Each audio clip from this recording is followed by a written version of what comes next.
back. We're back after, I don't know, more of a hiatus than normal. I'm Doc Normal, and this is the palace of podcasting. I don't know. And over here, if I can remember what buttons to push, Jason Allen. Hello, everybody. That's right. We are back live on a festive feel-good Friday, man. Yeah. We are. Don't ask me to say that 5 times fast, because I'll just start mumbling. We are on a festive... we're on a festive Friday because... well, let's see. I looked. I wasn't sure. We've been on and off over the summer a little bit. And so we did the 20. In fact, I just posted the podcasts. Excellent. Like I just posted them. Excellent. The last 2 that we did, like in end of June and first part of August. People are going to give us a pass on this. It's late summer. It's vacation time. Well, interestingly enough, like I like to say, I'm rearranging stuff. Oh, and in the meantime, in a week, spiders have nested here. At the desk. You know, I'd really kind of like to think of them as now, you know, kind of like pets, part of the family. If I come across any spiders today, I'm gonna name them. I'm gonna give them names. So, that's you just might. I'll do that. Get the spiders. So anyway, so what happened was, we didn't do a thing last week. No, but we did the week before and the week before, and I've been so busy that I didn't get everything posted. So they're now up on on the iTunes. But in the meantime, I don't know why, but since the other ones have been in iTunes and in the queue, guess what happened? Lots of downloads, lots of listeners for the last couple. That's awesome. I know, it's like tripled. Yay. On the iTunes. I'm all for that. So it's like, all right, well, maybe I just won't post our podcast to iTunes. Right. Well, we've got a very provocative title to the show, right? I mean, there are a lot of shows like, you know, Underwater Basket Weaving with Marv and Cooking with Jane. But when you come across Coffee with Curmudgeons, what's that? Well, you know? Okay, so that's part of the other thing that I haven't got to yet that I promised to get to. Okay. Is the rebranding of it, and the rebranding of, look, I'm showing this because we're doing something else on the side. Are we going to change our name? Instead of Coffee with Curmudgeons, we're just going to be the Bob Show? People love Coffee with Curmudgeons. They love that name. We just have to brand it because we're like on the NuzBox studio thing that we do here. And it's always... Right. You know, you go back a year or more ago and you go, oh, it was this idea that then became that idea that then became that idea. And it's like, look. Buckle in, folks. We're morphing. But yes, we have the lower thirds and the Coffee with Curmudgeons and the call-in phone number, which is live. So that's going to get redone, the graphics. Let's see if I can remember the phone number here. It's 503-395-5040. Perfect. Hey. Yeah, excellent. Yeah. Top notch, yeah. I was thinking, by the way,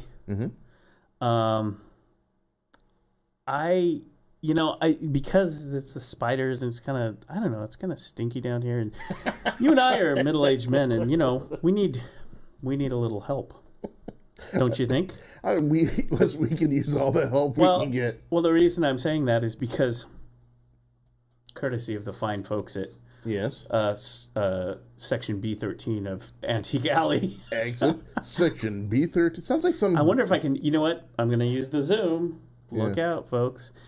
Yes, I think this is highly... very appropriate for today. Oh, yeah. Here's a little men's cologne, Jason, that I thought we'd bring on. The big head. You know what? I'm going to set up a close-up cam. Okay. Eventually in the studio. Yeah. One of the many things. Yes. It's called Menon Millionaire. Remind you of anyone? Oh, yeah. All it needs is a big T on the front. Yeah, you know, maybe I know. I looked at over. this. I don't know what year. I mean, this is probably from the 80s. Yeah. It's got your SD alcohol 40, water, fragrance, propylene, glycol, PEG 60, hydrogenated castor oil, benzene 3, FD&C yellow, retained carton for travel use. Anyway, oh here, I'm sorry. Yeah. Oh, see, you can't really. Have you smelled it yet? I'm not gonna say. I'm not gonna ruin the surprise. Let's just say, yeah. Well, what's funny is I'm out of my own fragrance, Gotcha. so I probably you actually, if you're over here. Yeah. I bet you. Oops. Wacky time. I mean, I'll guinea pig it. I don't care. No. I bet you get actually. Why don't we put that on there? Because you might be able to see it a little bit. Yeah, the lighting's a little bit better. So you're the product demo guy. I'm already getting a waft. I mean, this is a men's smell. This is like. I gotta smell. I mean, if that smell doesn't say Paul Manafort, I don't know what does. Come on, give it up, man. Get it. I mean, don't take a bath in it, though. No. I'm gonna. It's rare. Nice. I don't think they still sell it. That's the thing. I didn't get a chance. I'm starting to feel more successful right now. Well, you're going to be a millionaire. I feel my vocabulary changing now too. Literally, I'm going to start saying things like huge. What do you think? I love if people are selling it on eBay, so yeah. Yeah, someday you're gonna see this picture you're gonna see this picture in like GQ or something. It's like you know what? I needed graphics. I needed the I needed to do the Home Shopping Network graphics. Lower thirds. I had time. I could have made a whole home shopping. Call in 503-395-5040. We've only got 16 pallets of Men in Millionaire. That's right. If you would like a sample of Men in Millionaire. Yeah, for $50 you can get. You don't get one, you get two, but you get a whole pallet of Men in Millionaire. That's right. And if you know that little juicer they got too out there, the silver bullet or something, we'll throw it. No. This is like This is the images. We could do our own QVC right now. 1979. Ooh. It's actually a floral fragrance, not an original. I like it. Is there a Wikipedia on this? I mean, I don't think they make it anymore, right? That's what I was trying to say. I see eBay. Someone's got a listing on eBay. What I want to know is, give that up, man. I gotta smell good too, man. Hey. Oh man, I can smell you from over here. It's very. The thing is I do have, and if like I did the other night, I went out to see a film. Yes. Well, that's being generous. Right. I mean, anything with Melissa McCarthy in it, I don't know if you call it a film. Well, it's. Yeah. I mean, you call a Godard movie a film. Melissa McCarthy, it's like, we went and ate some popcorn, and had a laugh or two. But anyway, so my fragrance is out. So I've secretly been. Literally, they were going to sell this at their garage sale. I was like, oh, man, you can't let... It smells... You know when you check into the Marriott Residence Inn on business as you're it's like Las Vegas, and you get out of the airport in between air conditioning, and it's about 120. Right. That's that's the smell of success. Right. Actually, it smells like my 7th grade homeroom teacher. Yes. Mr. Earl, back in shop, he he walked in every day, and he wanted to convey a sense of power and success, and better way to do it than Millennium Millionaire. Right. Oh yeah. And plus, if you're talking. I think you mentioned it was put out in like 79. There was a date that said 79. Because that totally resonates with me, because now I'm thinking like disco. Oh yeah. It smells like disco. Studio 54. It smells like a disco in here. Yeah, it does smell like a disco in here. Yeah. Actually, I even wasn't. I was a little bit nervous, because about the whole thing. So I even, Jason. I even made sure you got the bling. I had a gold chain on. You realize with the Millennium Millionaire and the gold chain, we are 2 degrees. We are 2 degrees away from Saturday Night Fever. I know. Right? We're there. We're weird. maybe even solid gold. Or I have to button this up, but just one more time. Okay, now we're being really. This is the Curmudgeons do middle-aged creepy men, right? In Las Vegas or something. It's like, well, we're either gonna except in our case, it would be like, hey, excuse me. And someone would be there. It's like, are you gonna eat that? Right. Hey, are you done with those fries? Is anyone gonna sit here? Because I'm gonna take your chair. If that's cool. Oh, all right. Yeah, go ahead, man. Dude, are you catching that smell? Oh yeah. You know, I just on the spinner, we have the spinner which has not been updated in quite some time. Yet another Doc Normal job to do when he gets time. But I just saw Amanda's picture, Amanda Arnold. Yes. Comic Amanda Arnold. Yes. Who's been here, and love to get her back sometime. She should be here right now. Oh gosh. I mean, we need a woman to describe this hideous smell. Yeah. I put it on, so I've secretly put it like if I gotta go to like Fred Meyer or something. Okay. Do the shopping thing. Mm-hmm. I've secretly put it on a couple times before I went out, just to see what may happen. Just to see if, like, I'm standing there by the beets and the okra and have someone go, "Oh, what is that? What is that enchanting and intoxicating fragrance I smell?" Well, that's Millennium Millionaire, ma'am. You know. Well, lady, it's certainly not patchouli. Right. As he undoes his gold chain. I didn't have enough gold chain. I mean, this is like when we did that computer nerd show, and I had got a white shirt and some ties out that I had from like a million years ago. But it's just like, I don't have a gold chain here from like this, I mean, back in my hustle days, you know? Right. I know what this needs. Bling. Oh, my gosh. And then you open up your bling cabinet, and you got all the various, gold. Like I say, this is kind of the smell of the presidency, I would say. It is. It is very... Oof. It is very. So, yeah. Now, if this didn't work out, Jason, I did have a backup plan. Okay, excellent. And that is the dog in the Avon. Ooh. Here, I'll give that one to you rather than zooming it in. I like these because it reminds me of my youth, because everyone's father or uncle or grandfather had these around. I think my grandpa had that one on his bathroom, whatever. Right, but the counter. I think it's kind of a conspiracy, though. And you're gonna say conspiracy? Well, think about it. Here you got this really cool, glass statue of a dog with, he's got the proverbial, life-saving Saint Bernard life-saving underneath. But we have no idea what is in this jar. It's like, hey, what are you gonna put on today? I don't know, dog. Yeah, exactly. Does it smell like a Saint Bernard? Right? Does it smell? I think what I think those are Avon. Yeah. They came out with a bunch of these. Yeah, you said there was one with a car. I remember cars, that one. Train. It was every dad's bad Father Day gift. Yes. Or Christmas gift.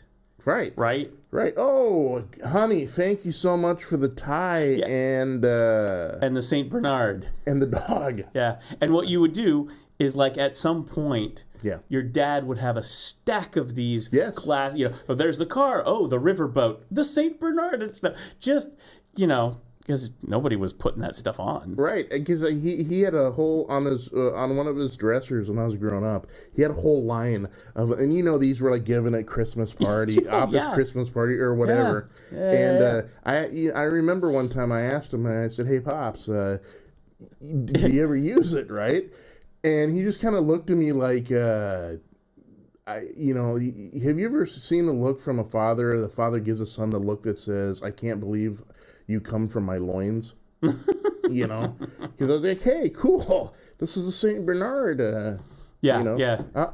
Let's put on some dog and see what happens. Oh, good. I'll put it next to the car. Right. Maybe the St. Bernard can have the ride. We're going to put this next to Gumby. I know, right? Because Gumby needs... he's almost petting him. Look at that. See? Hey. Pokey's going to get... The dog's getting to be a mess. It's just going to be nothing. Pretty soon, the whole desk and area is going to be nothing but, you know. That's okay. It doesn't matter. It doesn't matter. But anyway, yes, yes, I do feel more successful though as this absorbs into my system. It's really bad as it hits my bloodstream. You know, it's just like it's typical. When I tried it out, it's like it's Portland, Oregon. Yeah. Hipster, ironic, Portland world. Yeah. You know, I mean, I could see some young guys with their trucker hats and their plaid shirts going, "Oh man, check it out! I got some Men in Millionaire, man. I'm just gonna wash myself in this, right? You know." Right. Hey, what's that behind that soy latte over there? Ooh, is that Millennium Millionaire? Yeah, exactly. It's I don't. Yeah, it would make a good. It would make a good like flask bottle. Yeah, people think if you get really desperate, it's like why is he drinking cologne? Oof. Yeah, it's a cool looking bottle though. It is. It is straight. It's straight out of the 80s. And look at the big stamped M on top too. Yeah. No, I mean it's like to proclaim it's. Yeah, it's a straight out of the like late 70s. 80s. Yeah. Maybe you're a real estate guy in New York, grew up in Queens, and you're building hotels and casinos and putting your name on them, you know? Sure. I mean, it's early 80s, so right now I'm thinking I could see the character his nickname was Face from the A-Team. I could see him putting that on right before they go on a dangerous mission, you know? Hey, Mr. T, can you give me some of your bling? I'm going to put the Millennium Millionaire on, and we're going to go save the world. This is actually just a pro tip. Obviously, this is an antique. Pro tip. A pro cologne tip. This is an antique. But I'm sure if you want to get this fragrance, just look up the reference to what they're selling on that one aisle at Fry's Electronics. Right. I'm not joking. Yeah. I'm going there. I'm getting a hard disk.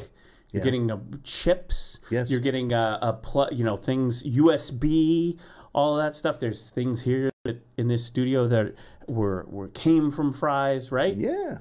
And then there's the aisle of cologne.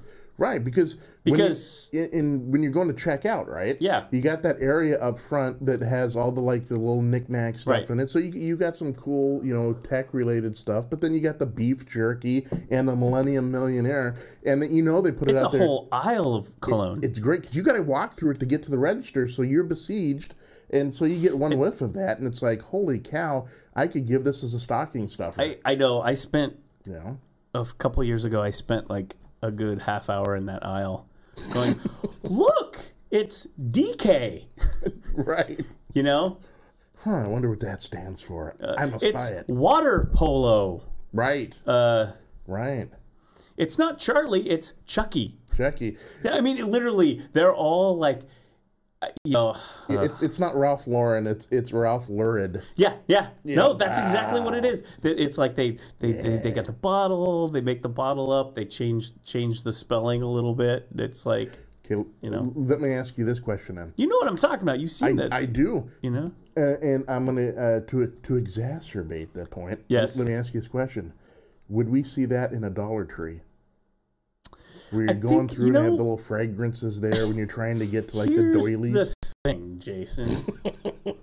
Yes. If logic were to play a role in this, sure, long and prosper. If logic were to dictate this, you would think very much that this is Dollar Tree written all over it. Right. But instead, I just know if I need to get some fine, cheap knockoff cologne, all I need to do is drive down to Wilsonville and go to Fry's Electronics and pick up some batteries, an HDMI cable, and Chucky or Ralph Lurid. Ralph Lurid, yes. Fry's cologne. Fry's, that is your plug for the day. Yeah, exactly. Ralph Lurid, right? That was a good one. No, and it is like it's like, okay, which one is this? And it's like Calvin, DK. No, right. It's DK. It's like Darren Klein or something. Right. I don't know. You know, it's Calvin Clune. Yeah. You know, wow. Well, they can't. Close enough. They can't exactly do the CK. You know, it's got to be like the GK. There's like a little, thing. There. JK, just kidding. Yeah. JK, JFK. Smell like a Kennedy. Ooh, now there you go. Right. Because this is pretty strong men's cologne. Because what do you do back in the '60s, right? Oh yeah. Smoking cigarettes. Oh yeah. All over the place. All over the place. Drinking booze. Hard liquor. Yeah. Eating red meat. Oh. All the time. Right. And pork chops and all that. Yes. Bacon. So you kind of smell pretty pungent.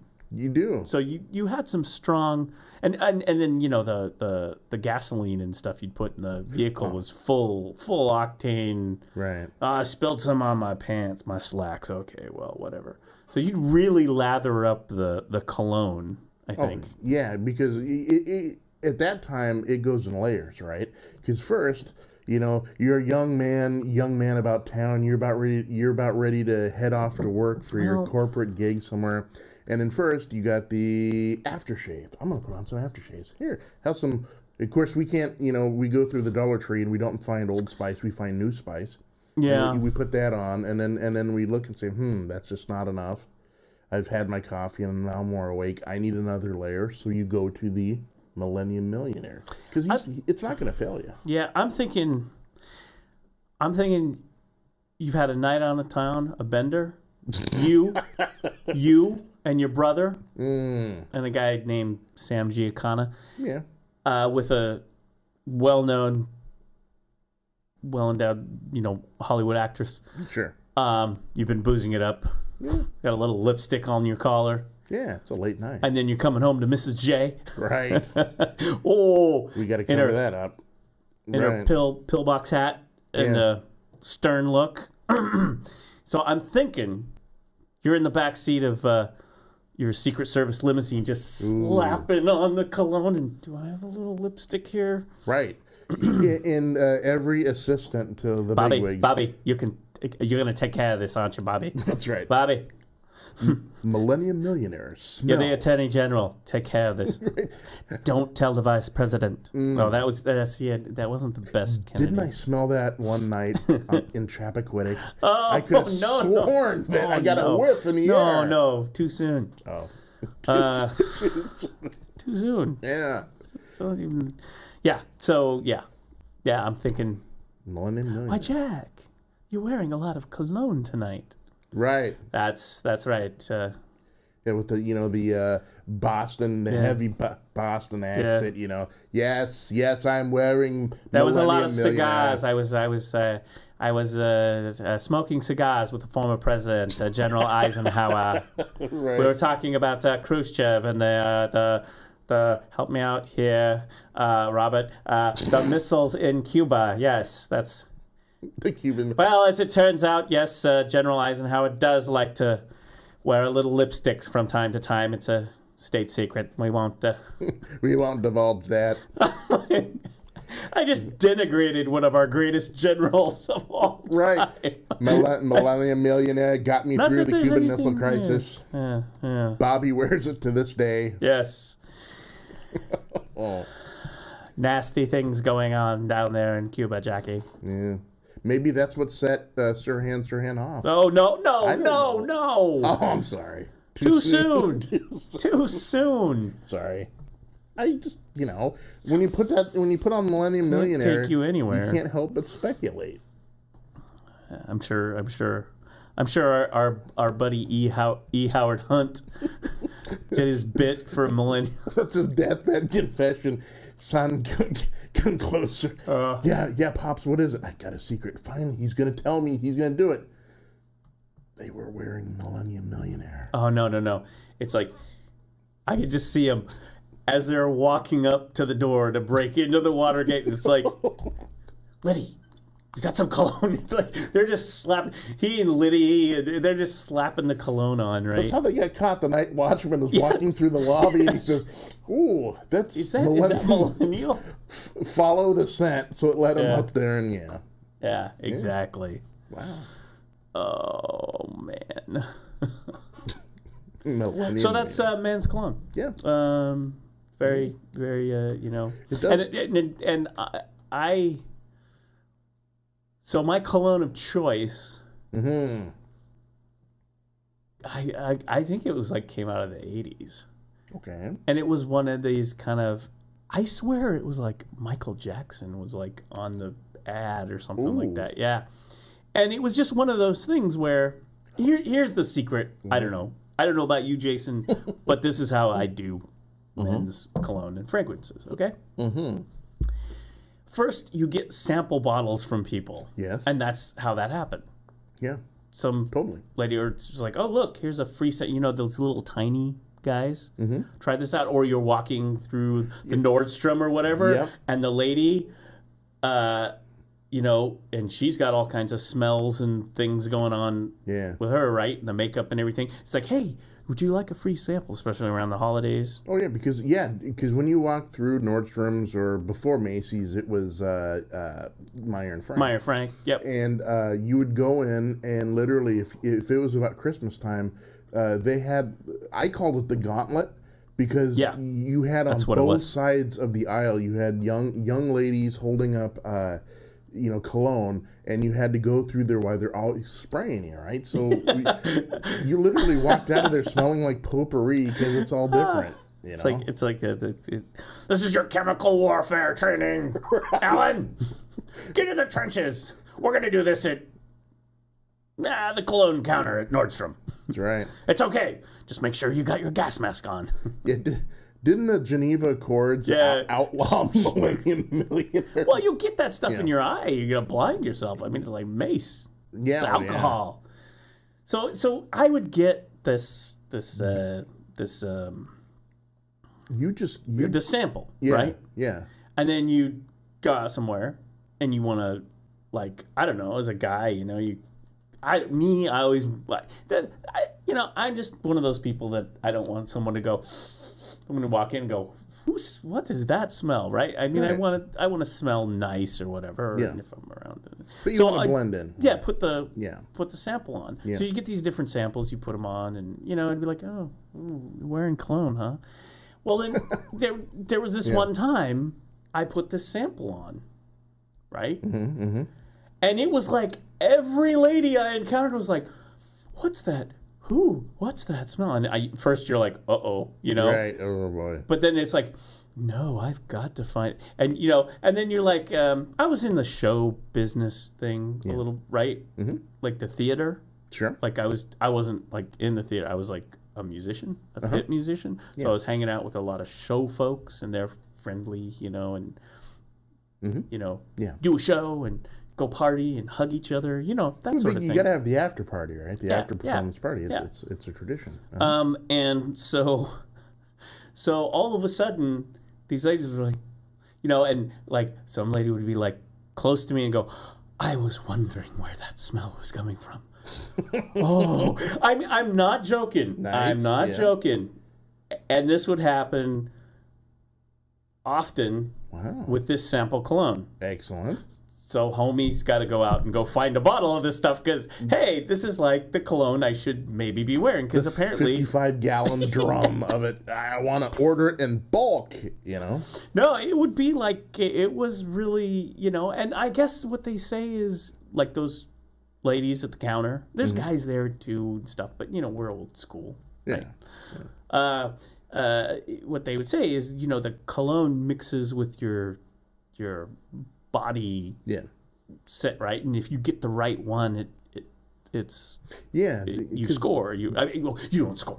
I don't mean it that way. Well, okay. Never mind. Forget that I said that word. You score. Some high school. I mean reference. that right. Stuff starts working. Yeah. I mean the whatever. Yeah. And apparently this worked. A lot of the more famous ones, don't they? Actually put in some of the cologne is some pheromones, right? Well, that's what I'm thinking. Yeah.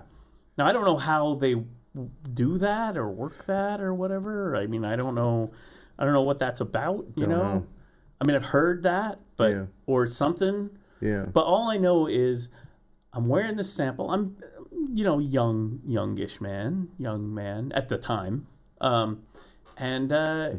Yeah, it just was like everyone was like, wow, and it was like, you smell so good. And it's always that tone. Oh, yes. The silky sort of, yeah. Wow, you smell good. You smell so good. I literally had a couple of, I mean, it was just friendly. I mean, you know, literally just kind of cuddle up to me and snuggle up to me just to kind of get in that. And it was like, oh, and it was like, thanks, it's great. I think my girlfriend's coming now, so right. We might need to break this up now. Well, I need to get this for my boyfriend. What is that again? Yeah. Well, it's Millennium Millionaire. Yeah. Yeah. Yeah, it's definitely not Millennium Millionaire. It's this crap. Yeah. Like I said, mix this stuff with the smell of really nasty cheap cigarettes in an ashtray, and some well whiskey, and the sound of slot machines. I think that we've hit upon something. Yeah. Because we're gonna sell our own cologne, Curmudgeons. Curmudgeon cologne. Oh, dude. Yes. There we go. The fragrance from NuzBox. Well, I was thinking about this, you know. Okay. Actually, I kind of dig. So this kind of fits in with a night or two ago. Okay. That I actually, I pretty much live as a shut-in. But occasionally someone crowbars the door, grabs me and makes me leave. Yeah. And so I went to the movies and saw a friend that I hadn't seen in quite some time. Excellent. And so she actually at some point complimented me on my style.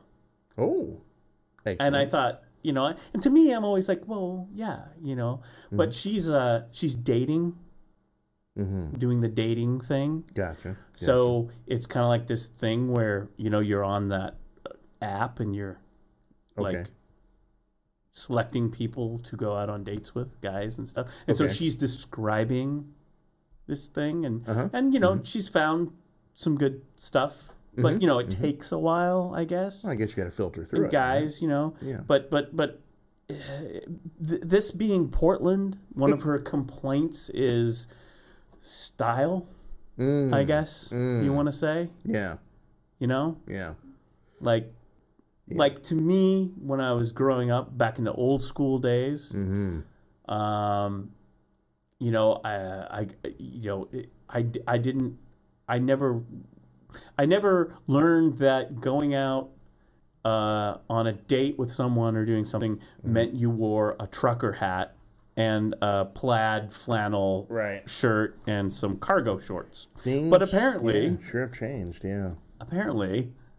Yeah, I mean, in the 21st century, back in the old days when we were kids, 21st century, we figured by the time it'd be now, like 2018, you'd be going out in a silver suit with with silver Nikes. I mean, right out of Marty McFly and Back to the Future, you know. Right. Roz, the Jetsons robot, is adjusting your tie before you go out on the town, and you're ready to do some jet setting. Yeah, right? Yeah. I didn't think that, you know, like if you were a woman dating men, I didn't think like in 2018 you'd be dating lumberjacks. Right. Who knew? But anyway, so that was a you know, it's nice when you go out with someone and they make an effort with their look and their and their smell and all of that. Right. So and I find that shocking that it's like that, because it's like, shouldn't everyone do that? I mean, women do it. You know, women are always, you know, fretting about that sort of thing.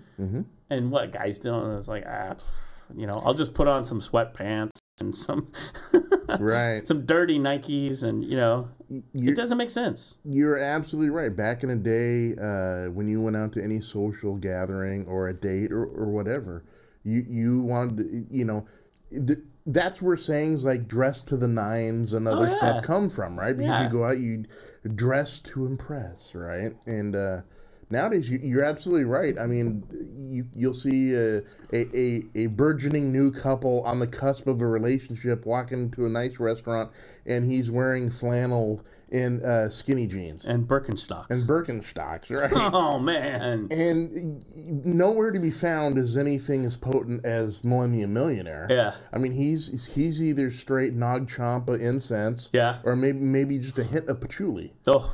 Man. And I don't know. I mean, I don't know. It's weird. It was just kind of it was interesting. It was like, oh yeah, that's weird. And as this conversation was taking place, we were sitting at a bar in a place off of like Hawthorne area, right? Everybody knows that. Oh sure. In a bar, kind of classic, hip but older school bar. And I think I'm trying to think of the age of the people in that bar were about best 23 or 25. I was gonna say 12. Pretty much, man. Yeah. It was like, I mean, oh man. And this was like a Wednesday night too. It wasn't like a Friday or a Saturday. It wasn't like, it was like, place was packed. And it was like, wow, these could be all my grandkids. Right. I mean, I was just like, oh my. I didn't know prom night was tonight. You walked Yes, in. that was exactly. Prom night's every night in Portland now. Right. I mean, it was. When did Portland become Logan's Run? I mean. Right, yeah. I mean, there's no one over 30 out there anymore. It's like, where did the thing go off? Beep, beep, beep, beep, beep. You got to go to Life Day. Go on. Right. They're not IDing you to see if you're over 21. They're IDing you to make sure you're under 40, right? Yeah. Right this way. Yeah. You sir, with that Millennium Millionaire scent. Go ahead and move to the right, Okay. Yeah, man. I'm going to open a bar called Logan's Run. Why not? We're carding you. Oh, I'm sorry, you're 40. Just do me a favor. Not allowed. When you open up Logan's Run and you offer like some food items, will you please have a plate called Soylent Green? And just don't say what it is. It's just Soylent Green. Oh wow. Yeah. Well, that's what we do with the olds. Right. Soylent Green is the olds. It is the olds. Yeah. Yeah, it's I mean, I don't know. It was odd. Interesting, yeah. And it was so bad that it was like, but that one guy over that table, he's got some gray in his beard. It's like, no, come on. No, he just frosted his tips. He's not gray. Oh. Yeah. Okay. Yeah. No. Yeah, that's why I don't go to nightclubs or bars or anything. Oh my gosh! Because I'm just it's just a constant reminder of how how old you feel now, and how everyone is the millennials have their own thing going, and we're not a part of it. I have kind of been around. I mean, I think maybe you have done this yourself too. Okay. Where you're there's this kind of weird olds. I just call it the olds now. That's what we are. We're the olds. We're the olds. That's a great series. We could do a sitcom, The Olds. Yeah. This is kind of what this show is. Rebranding, right? It's like your camera's over there, right? It's like, hey Doc, we should do a show cut that. Oh, we're already on it, aren't we? Oh. Well, you said you always wanted to do this show in black and white. Right. It's just like, I've always was like, you were begging me last year to do it in black and white. Just turn the cameras in full noir, black and white shadows are playing, Yeah, but then we'd need a laugh track and a clap, a whole Well, that's what the interns are for. They'll just sit there and. Yeah, but it's a fake, It's the canned one. Yeah. Oh well, I can probably the walk on applause and all that. And now here's Right. Jason Allen. Hey, Yeah. thank you. Yeah, but so what I was thinking is I've been to events, and like I say, I don't really go out and do much, but I've been to events, and I think you're the same way, where it's like a certain kind of like rock and roll. Yeah. Like from the days back in the day when we used to actually pick up a guitar, pick up a bass, haul in some real acoustic drums, and beat the hell out of everything, right? Uh-huh. And I've been to some of those shows, and it's like kind of the olds. Yeah. Right? I've been, You know, right? Don't you think like some even like some metal shows and stuff like that, or punk? Oh, most definitely. Because now, you know, that's the olds music. Yeah. Punk. Right. Metal. Yeah, you ain't hearing the Clash today. No. You know, that's the old music. Right. Oh, and then get this. Yes. Well, then you got because I was invited to go to the Zoo concert. Excellent. A few months back. I didn't go. Okay. I just wasn't feeling it. See, remember? Yeah. Shutting. Remember? Bars across the door. Just like. Who was playing? Stay away. Psychedelic Furs. Wow. At the Zoo concert. I know, and I was like, full on 80s trip. Yeah. Well, here's what bums me out. Turns out, I found out later that I really did want to go see the show, because what I didn't know is on that same ticket, on that same bill with the Psychedelic Furs, or I guess they were there, was X. Oh, wow. And Xena. And I love them. Yeah. But she's still like, they're not young. No. They're not young. But I was like, well, you didn't tell me X was playing. Because I like the punk rockabilly stuff, and I played some of that back when I was a kid, the kind of the rockabilly punk kind of thing. Or actually, we were more just straight ahead rockabilly. Yeah. You know, we weren't that hip. We were just old school. But, you know, I dig that stuff. Yeah. And so they were there, and so then I found that out, and I was like, oh, I wanted to go. I would have gone to see that then. Psychedelic Furs, I was like, yeah, you know. And you know, I saw people's pictures from the Zoo concert. Oh, yeah. You know, and what is it? It's all the olds. Yes. If it's a zoo, they're on blankets, you know, and they're... I brought my grandkids with me, and we're going to watch a little Psychedelic Furs, you know. Right. The smell of Millennium Millionaire was strong in the air that night. Oh, my gosh. Yeah. You know? Yeah. No, I totally agree. But the metal, like people I know who are like into metal and even some bands and stuff. Yeah. A lot of those people are the olds, are a little bit older now. I agree. Don't you think? Mm-hmm. There is a great... or dead. Or dead. But no, there is a great young guys in their late teens, early 20s metal group. And to prove the point is they were seen as, wow, you guys there's actual young metal. Yeah. You know, so like, holy cow, that's, you know, you just told me you saw Bigfoot, you know? Yeah, wow, young metal. And so that's... Is that their name? Young Metal? No, No, wait. Is that one of our clones? Young Metal? Young Metal. With like a lightning bolt? Right. I'm thinking... Ace Frehley? Young Metal. Young Metal. Right? We don't need Kid Rock. Get me Young Metal. Yeah. You know? That is great. Oh, there's so many ideas that I could think of for Young Metal. Young Metal. Yeah. Oh, boy. Yeah. But you go to those concerts, and usually they're at least in their 30s. Yeah. You know, 30s and upward. The punks, know? I mean. Except for Young Metal. I mean, people are going there and they're young, you know, they're young. Oh, hey, I want to see Young Metal. Maybe folks just go to these shows just to be amazed that the band members are still alive. Yeah. It's like, man, I never would have thought that. I mean, it's like going to see the Stones and Keith Richards, right? It's like, you never, I mean, at this point, I think Keith Richards is a Force ghost from Star Wars. I don't think he actually really exists. I have a theory about that, and we've talked about this before. I have a theory, folks. No, but why, you know, we've talked about before, why are the groups of yesteryear still relevant and still out there touring and really profiting? I mean, there's bands like Def Leppard and stuff, they're still making they're big coin. And I really thought about it, and it kind of came to me that when the people that go to the show, that not only they are fans of the music, right, but it's a time capsule.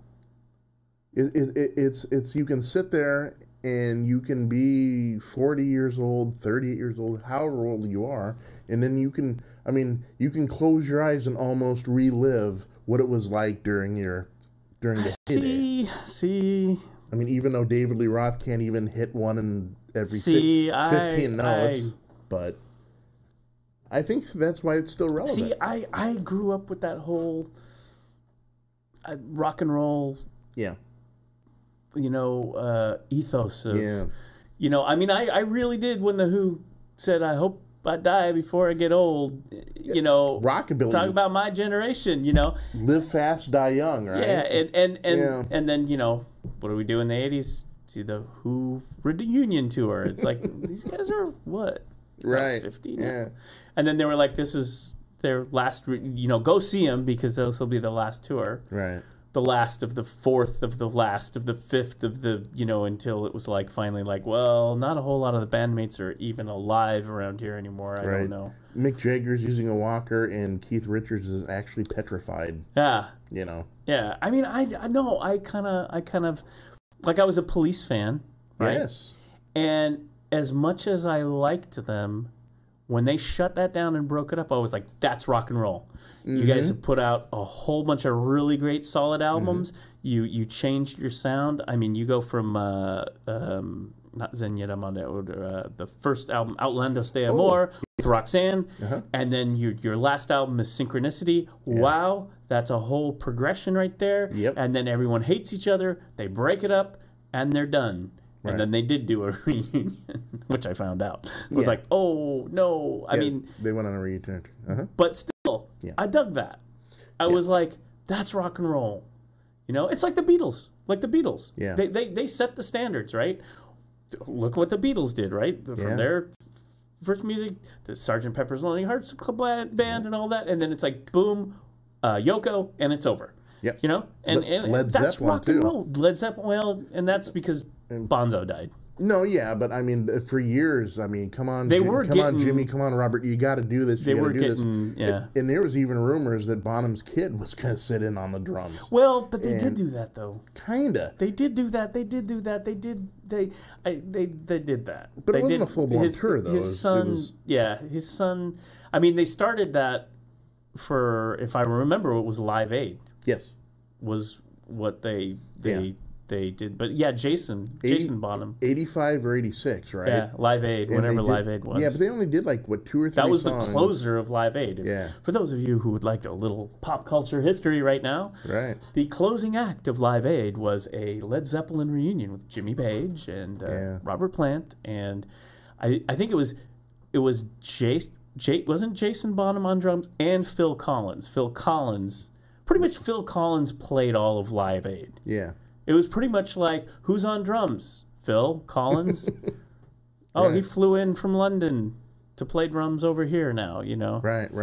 And then in between sets, it's like, oh, Phil's going to come in and do Against All Odds, you know? You couldn't get away from Phil Collins, you know? It was like, even if you tried. It went from Whole Lot of Love to Sussudio. Yes. And you're like, what happened there? What happened? Yeah. But I think Jason Bonham was... Yeah, he did sit in, I remember one time. Sitting in on that one. Yeah. I could be wrong about that. Should have looked that up. Yeah, I don't know. But that was the big closer. Right. Wherever it was... But at least some of the bands like that, Yankee Stadium, when they quit. Oh, Live Aid? I don't know where I mean, I know that the one in London was Wembley, right? Yes. That was Wembley Stadium. And Phil, literally... This is true. Phil Collins took the Concorde from London to New York just to do it, huh? Just to do, to play, yeah. Kudos, Phil. Yeah. Well, he was hot. Well, he was hot right now. Right. That Phil Collins, that Against All Odds. You couldn't get away from Phil Collins. I mean, it's like you turn on the radio. And, yeah. How could you go? One of these days, I'm just going to bring the keyboard in and sing all day. And do my Michael McDonald. Oh, that would be great. I will do that. I'll get dressed up in full regalia. Did I send that to you? Did you? Okay. Yeah. Folks, it's old, but go Google on YouTube Yacht Rock. Yes. And just start watching those, okay? Yeah. Just start watching. If you have never seen the Yacht Rocks, just go watch them. They're, I think I read somewhere that was like, that was like a dude in an early Dan Harmon project. Really? Yeah, I didn't know that Dan Harmon, but it's just interesting. Kenny Loggins and Loggins and Messina and Michael McDonald and that's the great. Episode about the third or fourth episode when the Steely Dan guys show up just cracked me up. Steely They're like Dan. playing and they I don't know how they get away with it on YouTube. Pablo Cruz. But they're playing a little gaucho. It's like, hey, and the Doobie Brothers. Oh yeah. Like Skunk Baxter is like, Michael McDonald, you better write us a hit song or you're out of the band. That's right. And he's like sitting there with Kenny Loggins going, I gotta write a hit song or I'm out of the Doobie Brothers, right? And then I can't believe that fool wants me to write the what a fool believes. Yes, get me the paper and the And then comedy ensues, and what I learned from that episode. I think that's the first episode. What I learned from that episode is I didn't realize that Kenny Loggins had co-written that song, "What a Fool Believes," with Michael McDonald. Really? I didn't know that. I didn't know that either. I looked at it, it was like, oh, okay. I would love to have been sitting there during that writing session. They're sitting around feverishly, It's just really good. I mean, in the beginning, like, Loggins and Messina had broke up. Yeah. And so they go to the gutter, and Messina's, like, drinking in the gutter going, F you, Kenny Loggins. And it's just, you gotta see it. It's hilarious. I'm not going to play it because they actually do have snippets of the music. And man, I just go see it. And then Steve Perry shows up. Steve Perry from Journey, right? Yep. I always get my Perrys mixed up. He's made a comeback now. I heard that. And Yeah. I've listened. I listened to the song because you listened to the song. The song. Well, his album comes out in. Is Phil Collins on it? It is distinctly possible. And no. And the guy from Survivor who plays the keyboards. No, I'm kidding. My gosh, really, Steve Perry? Now I got to look this up. Steve Perry, yeah, he came back because he broke up with Journey, so they're not 20 some odd years ago. Yeah, he in fact when he walked away, Steve Perry is a curmudgeon. Oh, look at this though. Is this the? Oh, okay. So here's some sad Steve Perry. The headline on Ultimate Classic Rock is Steve Penn. The headline is Steve Perry's promise to late girlfriend helped bring him back to music. So there's a story there. There is, yeah. His girlfriend died of cancer. Yep. And I was listening to an interview and he was on because he's done kind of a rock media blitz, and she was about ready to pass away, she asked him, please go back to music. And so he said if he'd record one please more time. Just get out of the room and go back to music, please. Steve Perry, I love the guy because he's literally one of us. He's a curmudgeon. He walked away from Journey, and he was a hermit for like 20 some odd years. Well, to be fair, I don't think working with Neil Sean is any great like walk in the park, right? Right. He seems like pretty wound up and. Yeah, his latest thing. Did you see the latest Welcome thing? to Rock and Roll Curmudgeons. I'm Dr. Oh, wait a minute. Wait a minute here. Gotta get the voice. Yes. Welcome to Rock and Roll Curmudgeons. I'm Doc Normal with Jason Allen. Hey, everybody. Jeez. It's so horrible. But no, Steve Perry made a comeback, and I listened to the song, and, not bad. Yeah? Yeah, pretty good, actually. And well, remember when he went solo when you did that. Oh, Sherry. Oh, my God. Again, you couldn't get away from that. No. You couldn't get away from it. You heard the that. real sensitive little DX7 at the beginning. Right. Should have been gone. Oh, my gosh. Oh, my God. Yeah, see? God, I blocked it from my memory up until that point. Now I've got like really bad cologne on, and oh Sherry earworm thanks to Jason with the shut man God. I mean, and Steve. The other thing that Steve Perry has done to human evolution is made karaoke unbearable. Oh yeah. It's like. You do not go up and do any Steve Perry music. No, please don't. No. I'm going to do it. Yeah, his range is so high that the more you drink, the more you think, yeah, I could do that. I could do that. No, you can't. You can't. You really can't. Right. Yeah. To the low liquor. Yeah. Oh, get him off the stage. Can you? As he's singing "Oh Sherry, Hold On," we have to come to the grips to the fact that the guy did such a bad karaoke version of it that Sherry has just blown her brains out because of this. Pro tip. Yet another pro tip. Good. I'm giving the pro tips. Mm-hmm. Karaoke. You're there. The people are, but you're with friends. You're probably putting a few back, right? Yeah. Go with the Tom Waits. Yes. Always go with the Tom Waits. Yeah. Stick to the middle register. Yeah. Don't try the real upper. The piano has been drinking, not me. Or maybe a nice Tony Bennett, somewhere like a croon. Go with the Tom Waits. Yeah. I'm trying to think who else. Steve Perry, you don't want to do. He's maybe if they have some Louis Armstrong in there, I don't know. What a wonderful. Yeah, I just like. Yeah. Don't. Not even Sinatra. Don't even do Sinatra. Yeah. Ooh. No Sinatra. No. Later Sinatra. Late Sinatra. When his the range is down. Yeah. Way down. Yeah. Right. Because that Sinatra stuff's hard to. New York. Yeah, it's up. Right. I mean, you got to be like. And that's the problem, right? You go to a karaoke bar where people are drinking and stuff, and alcohol kind of lowers and messes with your vocal cords. Like if you're really serious about it, you're not going to drink. No. You're going to have some warm tea with some lemon in it, get those Right,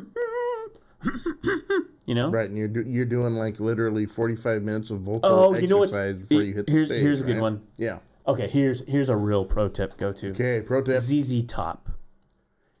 There you go. Billy Gibbons is the go-to. You're not gonna. Everybody's crazy about a drug test, man. Right. And then it's just like the beat and the guitar solo. So you're just sort of up there going, pretty good, huh? Right. That's me. But the higher end like tenors, don't do it because especially if you're in the metal, do not. And I repeat, this is just a Jason cautionary tale for you. Do not attempt anything with Bon Scott in it. Don't do it. You're like, Dirty Deeds and Done Dirt Cheap. I can pull that. No, you can't. You can just pull. Yeah, you can pull the chorus off. Right. You can get the Dirty Deeds Done Dirt Cheap. You can get that out. But that's going to be about it. Or the song, the TNT song with "Oi, Oi." You can do that. You could do that. But stay away from that. Brian Johnson. And Brian Johnson too. You can't pull off Thunder. Back in Black. Right. I was born. And always that's what people do. Yeah. Right? It's like, it's the drunk guy next to you who's like, I'm going to do Back in Black, and I've been waiting for a girl like you. It's like, no, you're not. Pull that guy's collar back. Because it's just never going to be. It's never going to work out. Bob, I know you've been drinking heavily tonight. Please, for God's sakes, do not sing any Pat Benatar tunes. It's not going to come out right, Hit me with your best shot. Right. Fire away! Right. Jeez. Right. And the more you drink, the more I got this down. I can do this.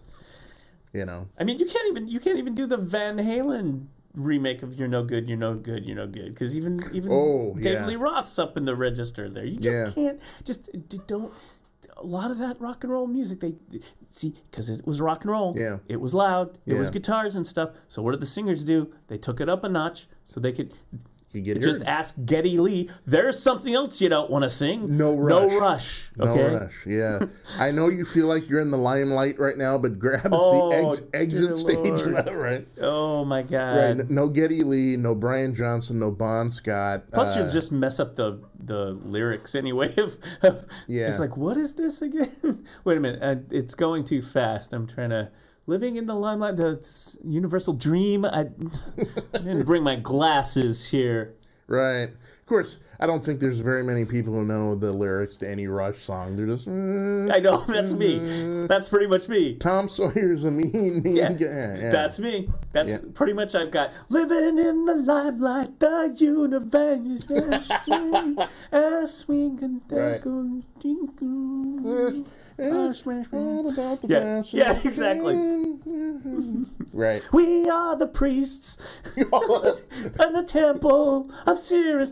Right. That's what we have to do, Jason. That's right. Yeah. We need to get on the train to We need to get blasted. Here's what we're gonna do. Ooh, you and I are gonna get karaoke. We're gonna get blasted. Ooh, you and me. Yeah.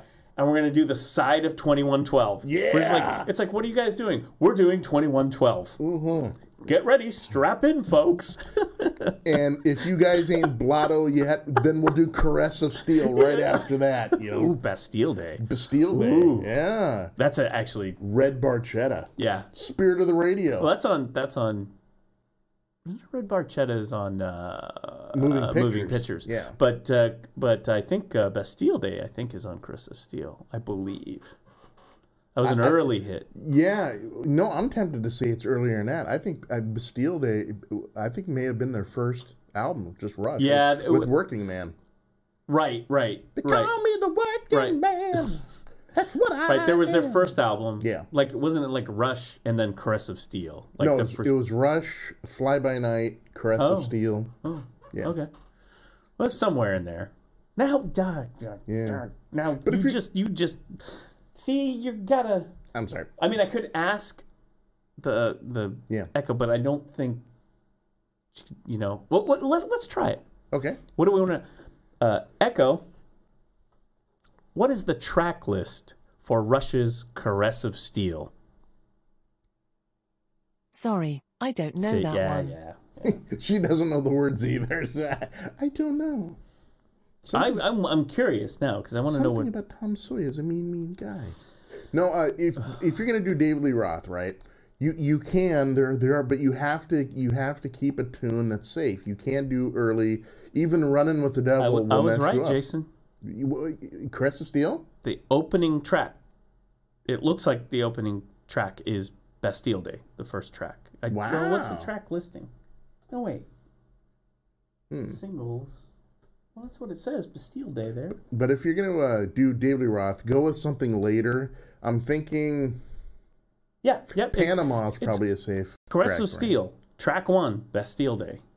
Ooh. Track 2, remember this one? Yeah. I Think I'm Going Bald, for all you Rush aficionados. Because if there's one thing I do know, if there's anyone out there listening to this is a Rush aficionado, they're like, oh, no, it was Caress of Steel, and that was the third track take, and Geddy Lee, and with a Rush fan. No. Lakeside Park is track 3. It's actually a pretty good album. It is. And then the 3-part. Well, this is a song about the necromancer. Right. This is a song about the druids. They were people in England somewhere. Sorry, channeling my Nigel Tufnell now. This is a 3-part The Necromancer. It wasn't Part 1, Into the Darkness. Part 2, Under the Shadow. And Part 3, where I turn it to 11, Return of the Prince. So pretentious, rock and roll. Oh, and then the whole side too, Jason. Yeah. Is side 2. The Fountain of Lamneth. Ooh. In the Valley, Diadex and Narpets. No One at the Bridge, Panacea. Bacchus Plateau, The Fountain.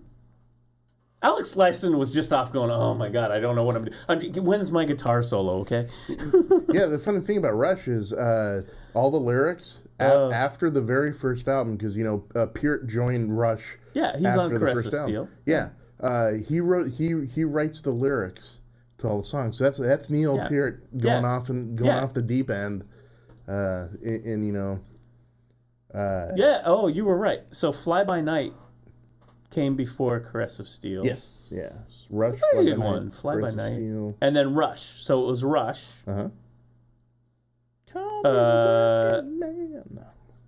it was John Rutsey was the original drummer. He's on the original Rush album. So now, and it has that album cover, that kind of like the pink with a weird logo that they... Yeah. Okay, what's the track list on their first one? Finding My Way, Need Some Love, Take a Friend, Here Again, What You're Doing, In the Mood, Before and After, and the last track is Working Man. Yeah. Oh my gosh. Welcome to Rush. Yeah, Working Man. You know, Rush, and I was, of course, in a heavy band at one point, and the singer... What's this Tokyo? The singer hated Rush. So there was no Rush. Really? But our bass player loved Rush. Yeah, and our guitar player was indifferent. And I was like, well, Neil Peart is, they got some good stuff. They're all right. Yeah. I don't consider myself a crazy... Like, that, again, to me, a Rush fan is like, what'd you listen to today? Rush? Yeah. What'd you listen to yesterday? Rush? What did you listen to the day before? Rush? Right, yeah. Hey, there's this cool Led Zeppelin album. Oh, that's cool. But I think I'm going to go listen to Rush. Oh, yeah. I mean, it's like... Rush fans are every bit as diehard as, like, Grateful Dead fans. Yeah. I mean, they'll travel around to see them. Like, you will be around them, and all you will hear on the stereo will be Rush 24/7. Oh, yeah. And at some point, you're like, hey, I like this band, actually. They're talented. They've got some songs that aren't really that good, but they've got some good stuff too. Sure. Like any good band. They've got some memorable things. But can we please just listen to the Psychedelic Furs or Phil Collins? Give me Sue Studio. Give me Michael McDonald. Give me anything. Oh, I'll give you Michael McDonald. No. But Rush. I'm trying to say this. Fly By Night. Yeah. Anthem. Mm-hmm. So Geddy Lee was writing a little bit of the lyrics by Fly By Night until they just, I think, pretty much handed it over to Neil Peart. Yeah. Rivendell. They're going full Tolkien. Fly By Night. Yeah. Rivendell. Oh yes. And Bytor and the Snow Dog. Oh my word! Yeah. I remember that one. Yeah, that was Caress of Steel. This was 74, 75. Right, Caress of Steel, right. Caress of Steel, which is really good. I mean, Bastille Day, I really do like. That's a good song. Yeah, that's a good one. That's a good one if you play in a heavy band and you want to just do a little less complicated than the later Rush stuff, you know. Yeah, it's not what La Via Strangiata or whatever it is. YYZ or whatever. Oh my God. The drummer wrote this. Right. Chick Corea Ghost wrote this with the drummer. Right. Yeah. Yeah, and then 2112 was after Caress of Steel. So their Mondo epic. Yeah. Oh, I could. This sucks because I could just spend the whole time after this talking about Rush. I did see them once. Did you? I've never seen them live. I did. They came into town. I was in college actually. Mm-hmm. And it was after. So it was like New World Man days. Yep. I want to say that was, I think, the Signals album. It was Grace Under Pressure. I think that was the next album after that. Mm-hmm. They were doing a lot of synthesizers. Oh, yeah. Then. Yeah. But they were still touring. So they still, how could you go see Rush and not, hey, play a little Bastille Day, guys? Maybe that was the encore or whatever. Right. Spirit of Radio. You know what? They might have done 2112. Wow. Complete, huh? They might. Well, it might have been abridged. Gotcha. I think it was abridged. Yeah, I think it was abridged. Because it was like, by that time they had so many albums and such rabid fans. Yeah.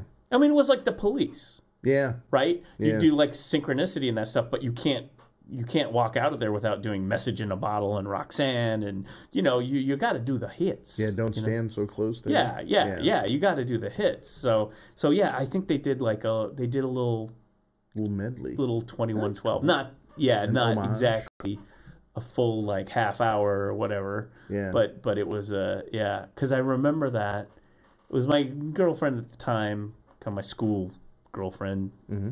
Well, we were in college. Yeah. And she was a musician too, and she was a big Rush fan. She turned me on to Rush. Gotcha. Actually. Gotcha. Huh?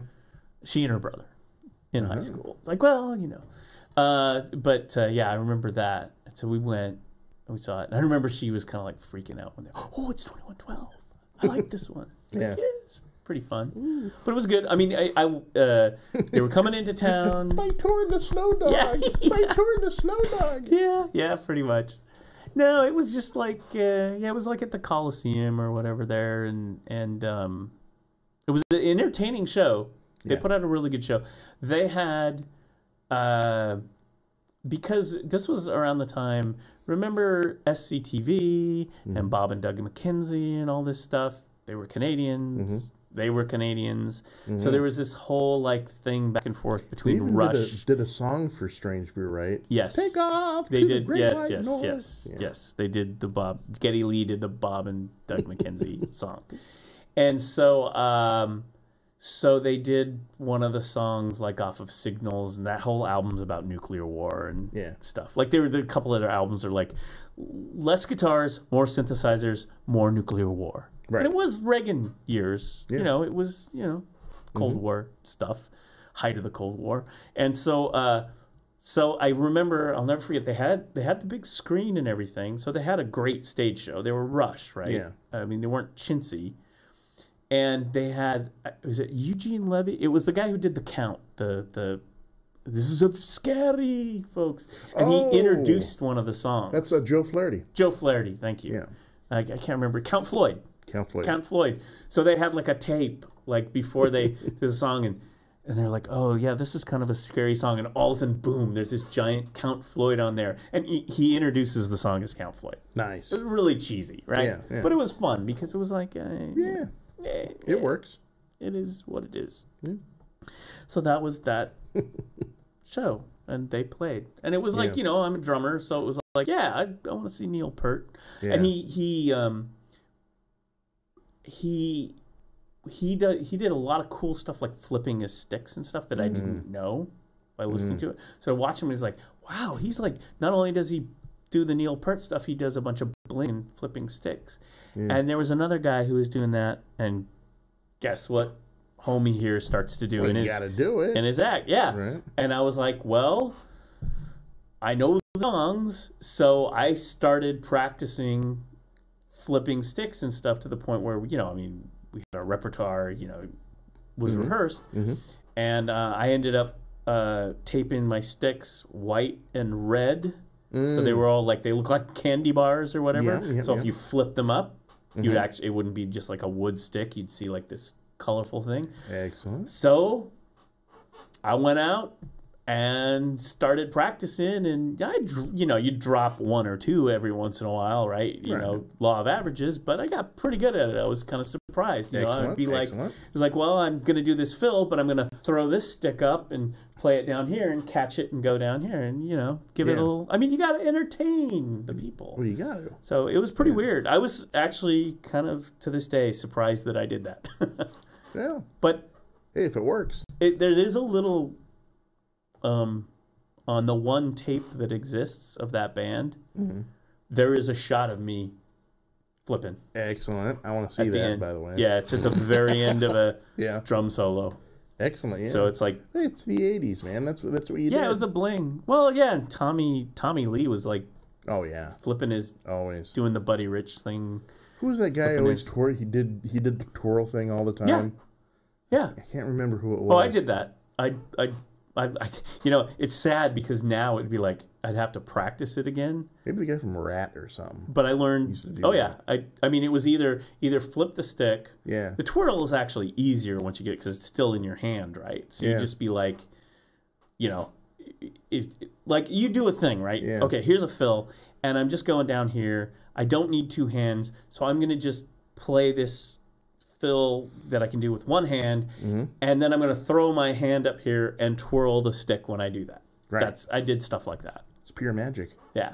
And then, but the harder thing is, and the thing I saw Neil Peart do was that play it, and this is the thing like drum corps do and stuff like that, is as you're playing it, on the upbeat, your stick goes flying, and you know, it's like a baton. You got to spin it. Yeah. And then have it come down. I don't know how much of a spin I got. I mean, I would just get it so at least it would be like up and coming down to hit my hand. Yeah. So it's ready for the next beat. And it's got to be in, because you got to kind of beat too. Yeah. Yeah, because you got to like be ready for it. So, and then if I dropped one or whatever, I just had a pile of sticks right there on the bass drum, and you just like. That's right. Keep going. Go, but you'd break them too. You'd break sticks like playing that heavy music. So, you know, you always had like the rock and roll. I have a pile of, I mean, metal, man. You know. That's right. One time, did I ever? One time. No, this one's. Okay, I shouldn't reminisce so much, but this is what we do. Yeah, this is what we do. We played at the Roseland. Starry Night. The Starry Night. Yeah. Yeah, it was called the Starry Night. It's the Roseland now. They had these like big. We didn't headline, of course, but we were part of the Metal Madness show or whatever. Can you do the voice thing with the thing in? Oh, yes. Because we've got to say this. Metal Madness. Oh, I got to do that again. Hold on. Metal Madness. Okay. Straight from hell. That's great. Forgot that part. Right. I still don't have this thing triggered down. I actually have to hit the mouse. So, like, there should be a thing, like a little button that I just. Yeah, we need someone sitting over there in the corner that his sole gig is he hits the special effects. It's because the board is like software talking to something else. So right. It's like it's all queued up. But if I had like a little button to go, but yeah, I have to actually hit the button on the mouse on the laptop. But anyway, so one time I came this close to impaling a girl with my drumstick, and it happened at the Roseland. And actually, I think was this live on stage? Oh yeah, yeah. And I think it might have even been this a girl who was a friend of mine. It was either her, because she was right there, or her friend standing next to her. I'm not sure which one was going to get impaled. Right. What happened is we were playing on the stage, doing the thing. Yeah. And sure enough, one of my sticks breaks. Splits. Yeah. And so I got the thing. Well, the rock and roll thing to do when your stick splits is to toss it out to the audience. It's a souvenir. Yeah. Right? Yeah. And then they can take it. It's like, oh, that was that metal show. And hey, I got one of the drummer's sticks, right? That's cool. And maybe if you're done with the show, even you get your sticks or whatever, or guitar picks or whatever. But if you break them, definitely throw it out to the audience. It's just, you know. And so it splits. Right, down the side there. Yeah. But, that means you have the stick and the shaft and then a really, really sharp split edge. Like if you split wood in half, just like this sharp. It's no longer a stick, it's a shank. It's a shank. It was a shank. Yes. And I learned something that day that I took with me later. Okay. And that was never, ever chuck your stick, your broken stick, out into the audience. Oh, yeah, yeah. If it's broke, gently kind of boost it over off the edge where people are. Because what happened is I'm playing, I break it, it's like, okay, I gotta get out there, and I do this. And it's a line drive. With a shank. And it's a line drive. It's like throwing darts. And it's this shank is flying through the air straight, headed for some poor, wonderful young fans, girls.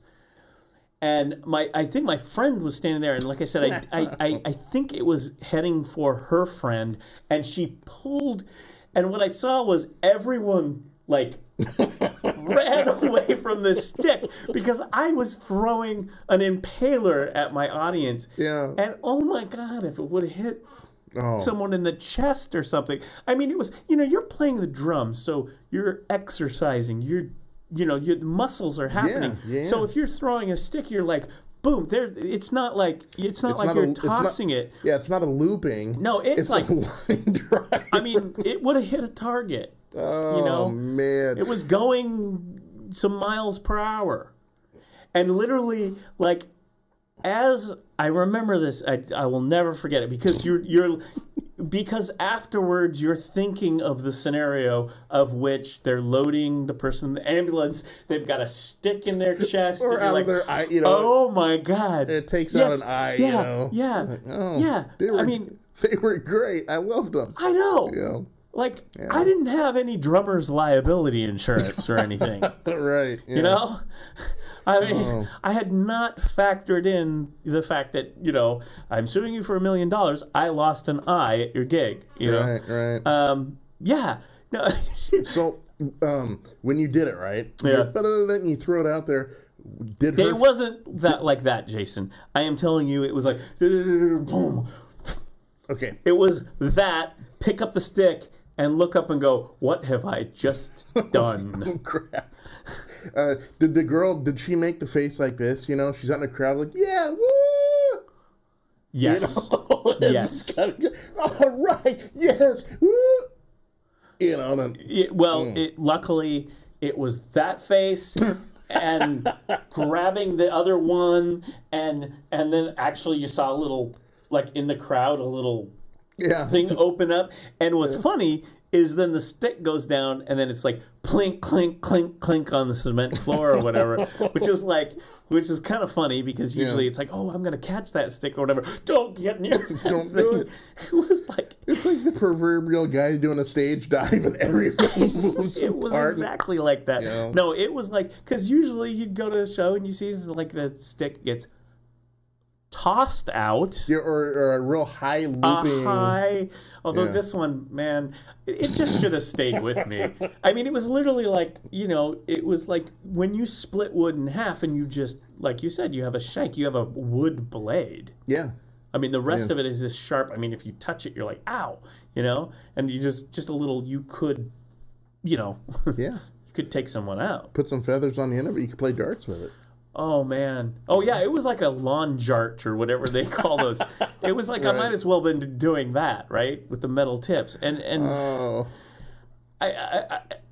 the thing is I was so grateful that they all got out of the way.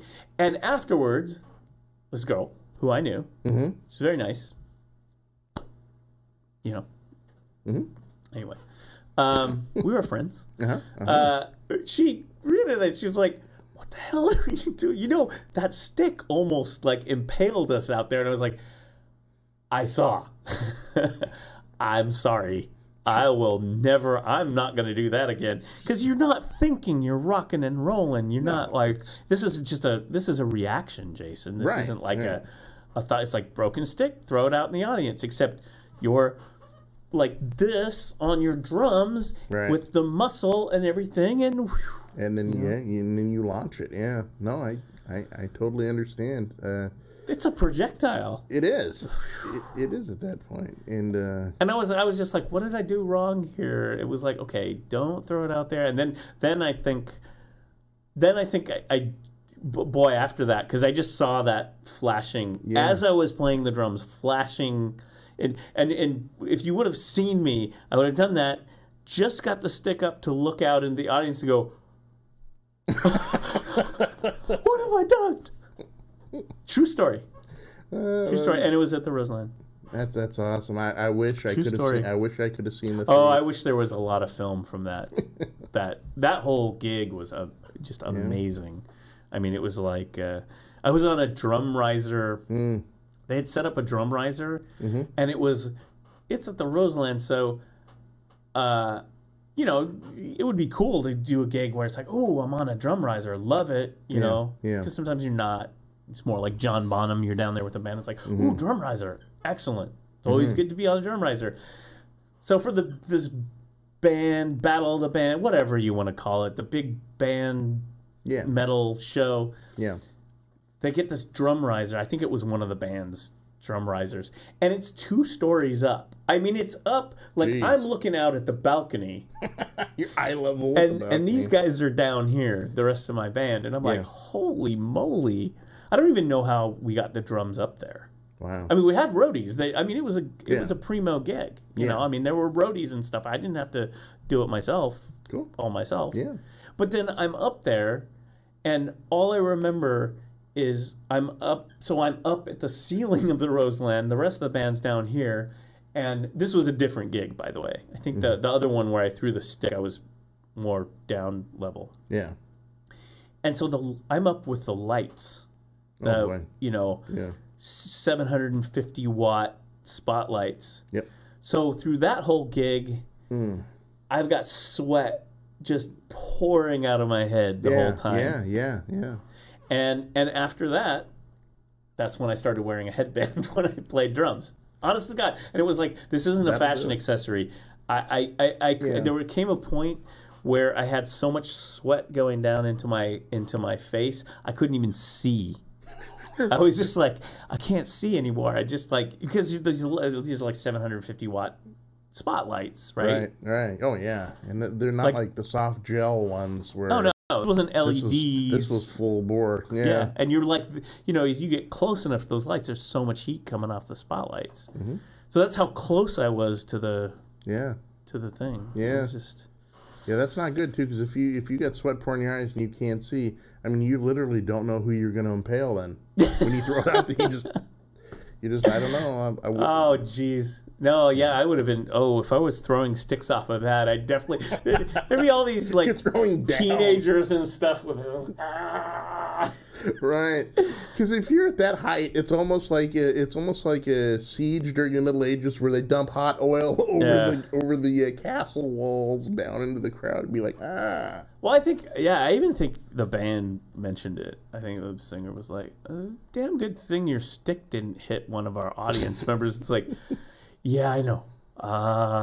I'm rethinking my choices on that. I don't think I'll be doing that one again. You know? But yeah, and everyone in the place would have been horrified except for that one drunk guy that's back at the bar who would just look at it and go, rock and roll. I know, right? You know, they're like, and that was my girlfriend.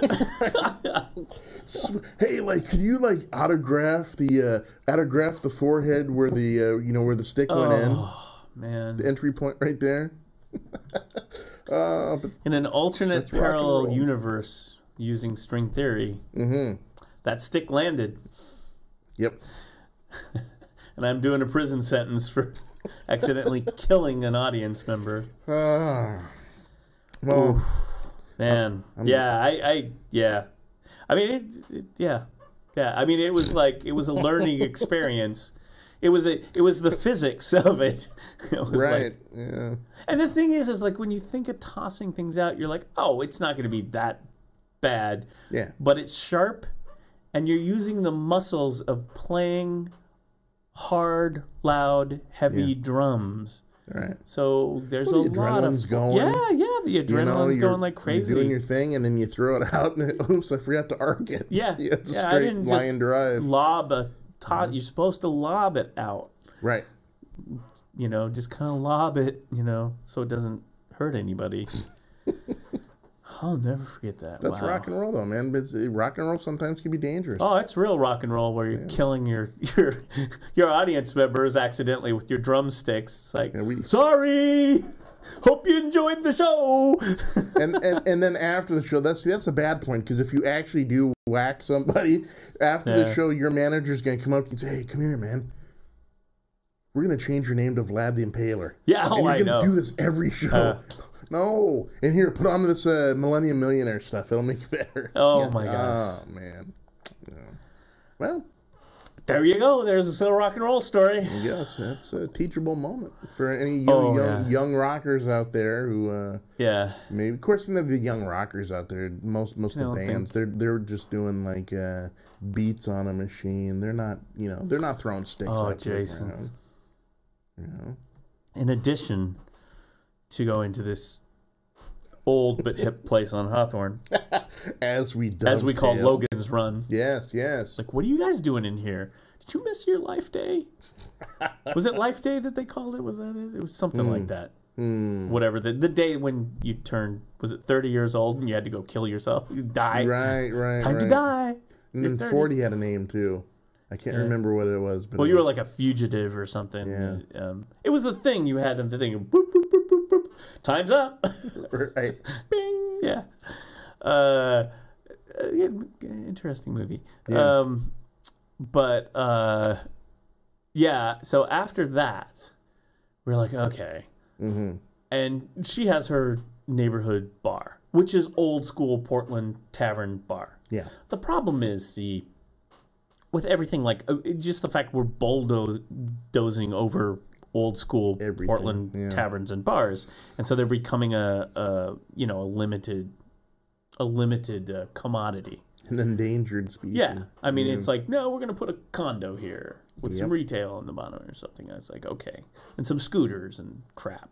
Yeah, and bikes and scooters and bikes and whatnot, and so we go to the place which is an old school dive bar. Mm-hmm.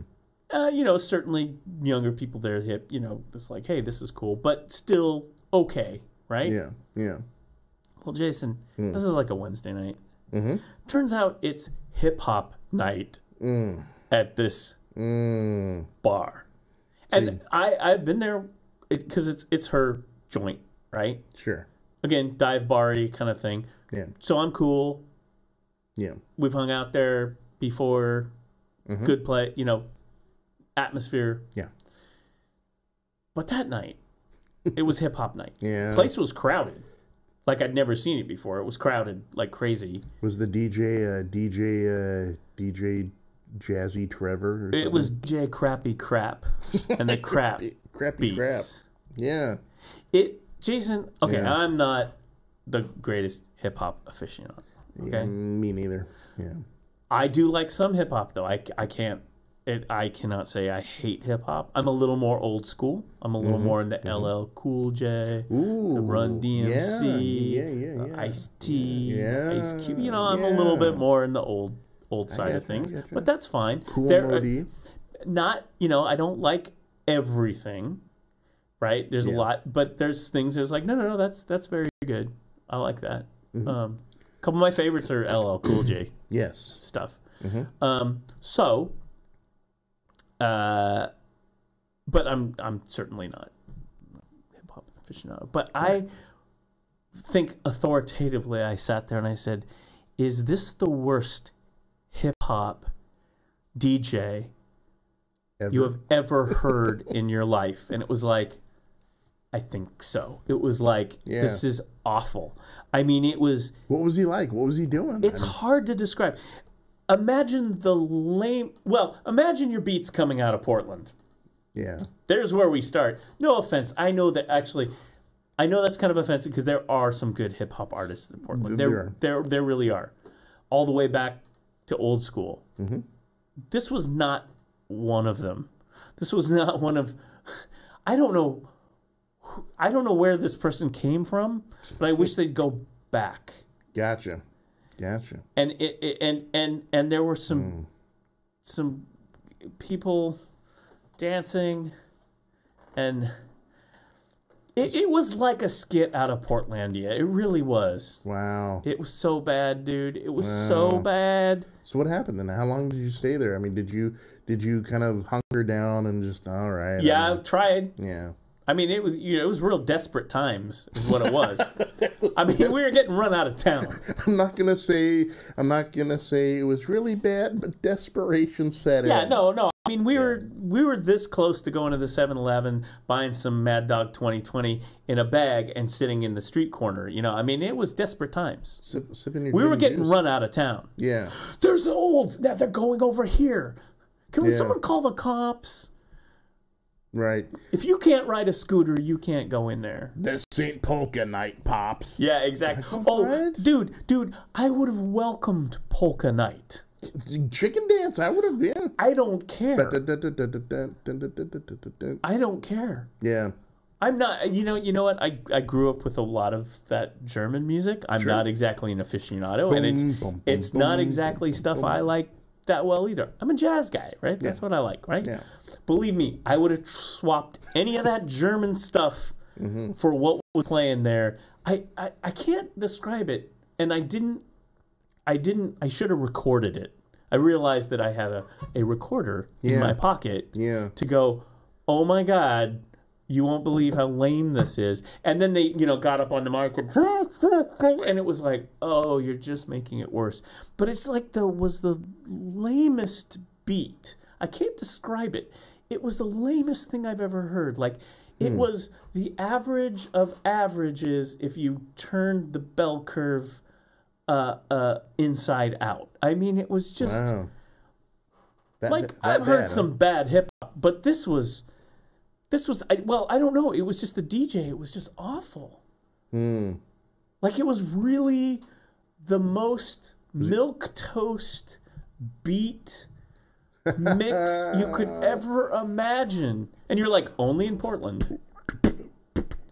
Everybody it wasn't on the floor. Jason, it wasn't even that interesting. I'm not joking. Was he the Lawrence Welk of hip-hop guys? Yes. The Montavani of hip-hop? Oh, boy. Yes. It was so bad. It had no groove. It was just like, I'm like, are you hearing this? Because I've never heard anything this awful before. Look at me. I'm in full curmudgeon mode today. Welcome to Friday. See, that's when curmudgeons... That's why you want me to go out, because then I can come back and complain. You're all charged up and ready to go. Oh, dude, I didn't message you that night, but I was gonna tell you. I was like, dude, you won't believe how bad this was. It was horrible. It was the worst thing I'd ever heard. Right. As far as the hip hop dance stuff, and I've heard some bad stuff where you're like, that's not so good or whatever. This was the worst. It was like one of those. It was like a John Belushi John Belushi moment from Animal House. Yeah. When the dude's playing the guitar on the stairs, and he stops, my love a cherry, and Belushi grabs the guitar and smashes it and puts it back. I was that guy. I was John Belushi. I was about ready to go over there, grab all the cords, and pull them out of the wall, and smash the record player or whatever he was using, his computer, down on the floor. Okay. And do the Belushi thing, like, hand him back his smashed laptop and walk out, Sorry. Yeah, exactly. Sorry. Okay, you need to make a solemn promise to me that if you're ever in one of those places again and it's a really bad hip hop, right? You need to call me Stat, and I will go down there, okay? Because this is the part where the curmudgeons fight back. I know. We could jump up there, grab the microphone, and just have fun with it. We could get up there and fart, and it would be more interesting. I'm sorry. It was really the worst thing I'd ever heard in my life. It was the worst beat I'd ever heard in my life. Did you have the same look on your face as the lady as the sticks coming towards you? Pretty much.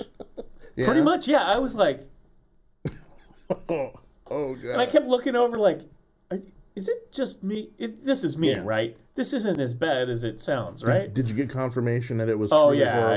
Okay. Oh, yeah. And again, like I said, I'm not an aficionado, but there were, even the worst stuff, DJ hip hop that I've ever heard was like miles and miles away from this. At the end, did he just drop his microphone and yell word to your mother? Actually, as a matter of fact, he didn't exactly do that, but he did do that. Wow. Yeah. No, wow. He did drop and then and it wasn't a word, but it was something just like that. Yeah. And that was just like icing on the cake. There it is. Yep. Nope. Oh, nope. that's great. Yep. No, that's how lame it was. Oh, okay. If this ever happens again, I need to see this. It was that bad. Yeah. And this is like a hipster dive bar, and were there people actually cheering him? Oh yeah. Oh no. yeah. How? No. It was like, it was like casting call for Portlandia. Oh god, that's like it's like someone cheering on the Holocaust. How can you do that? White hipster people. Yeah. Wow. It was like a scene. That's what I was thinking. It was like, this is like out of Portlandia. Right? Yeah. It's DJ night.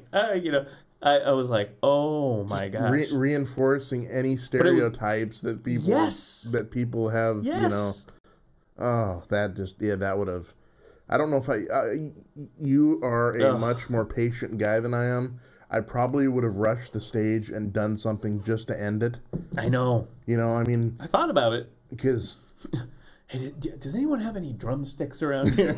I'm pretty good with the sticks, If I'm sitting there at 11 o'clock at night and I get the old remote control sitting on my stomach, I'm sitting there in my lazy boy looking at the TV and the news comes on, like, Action 6 News.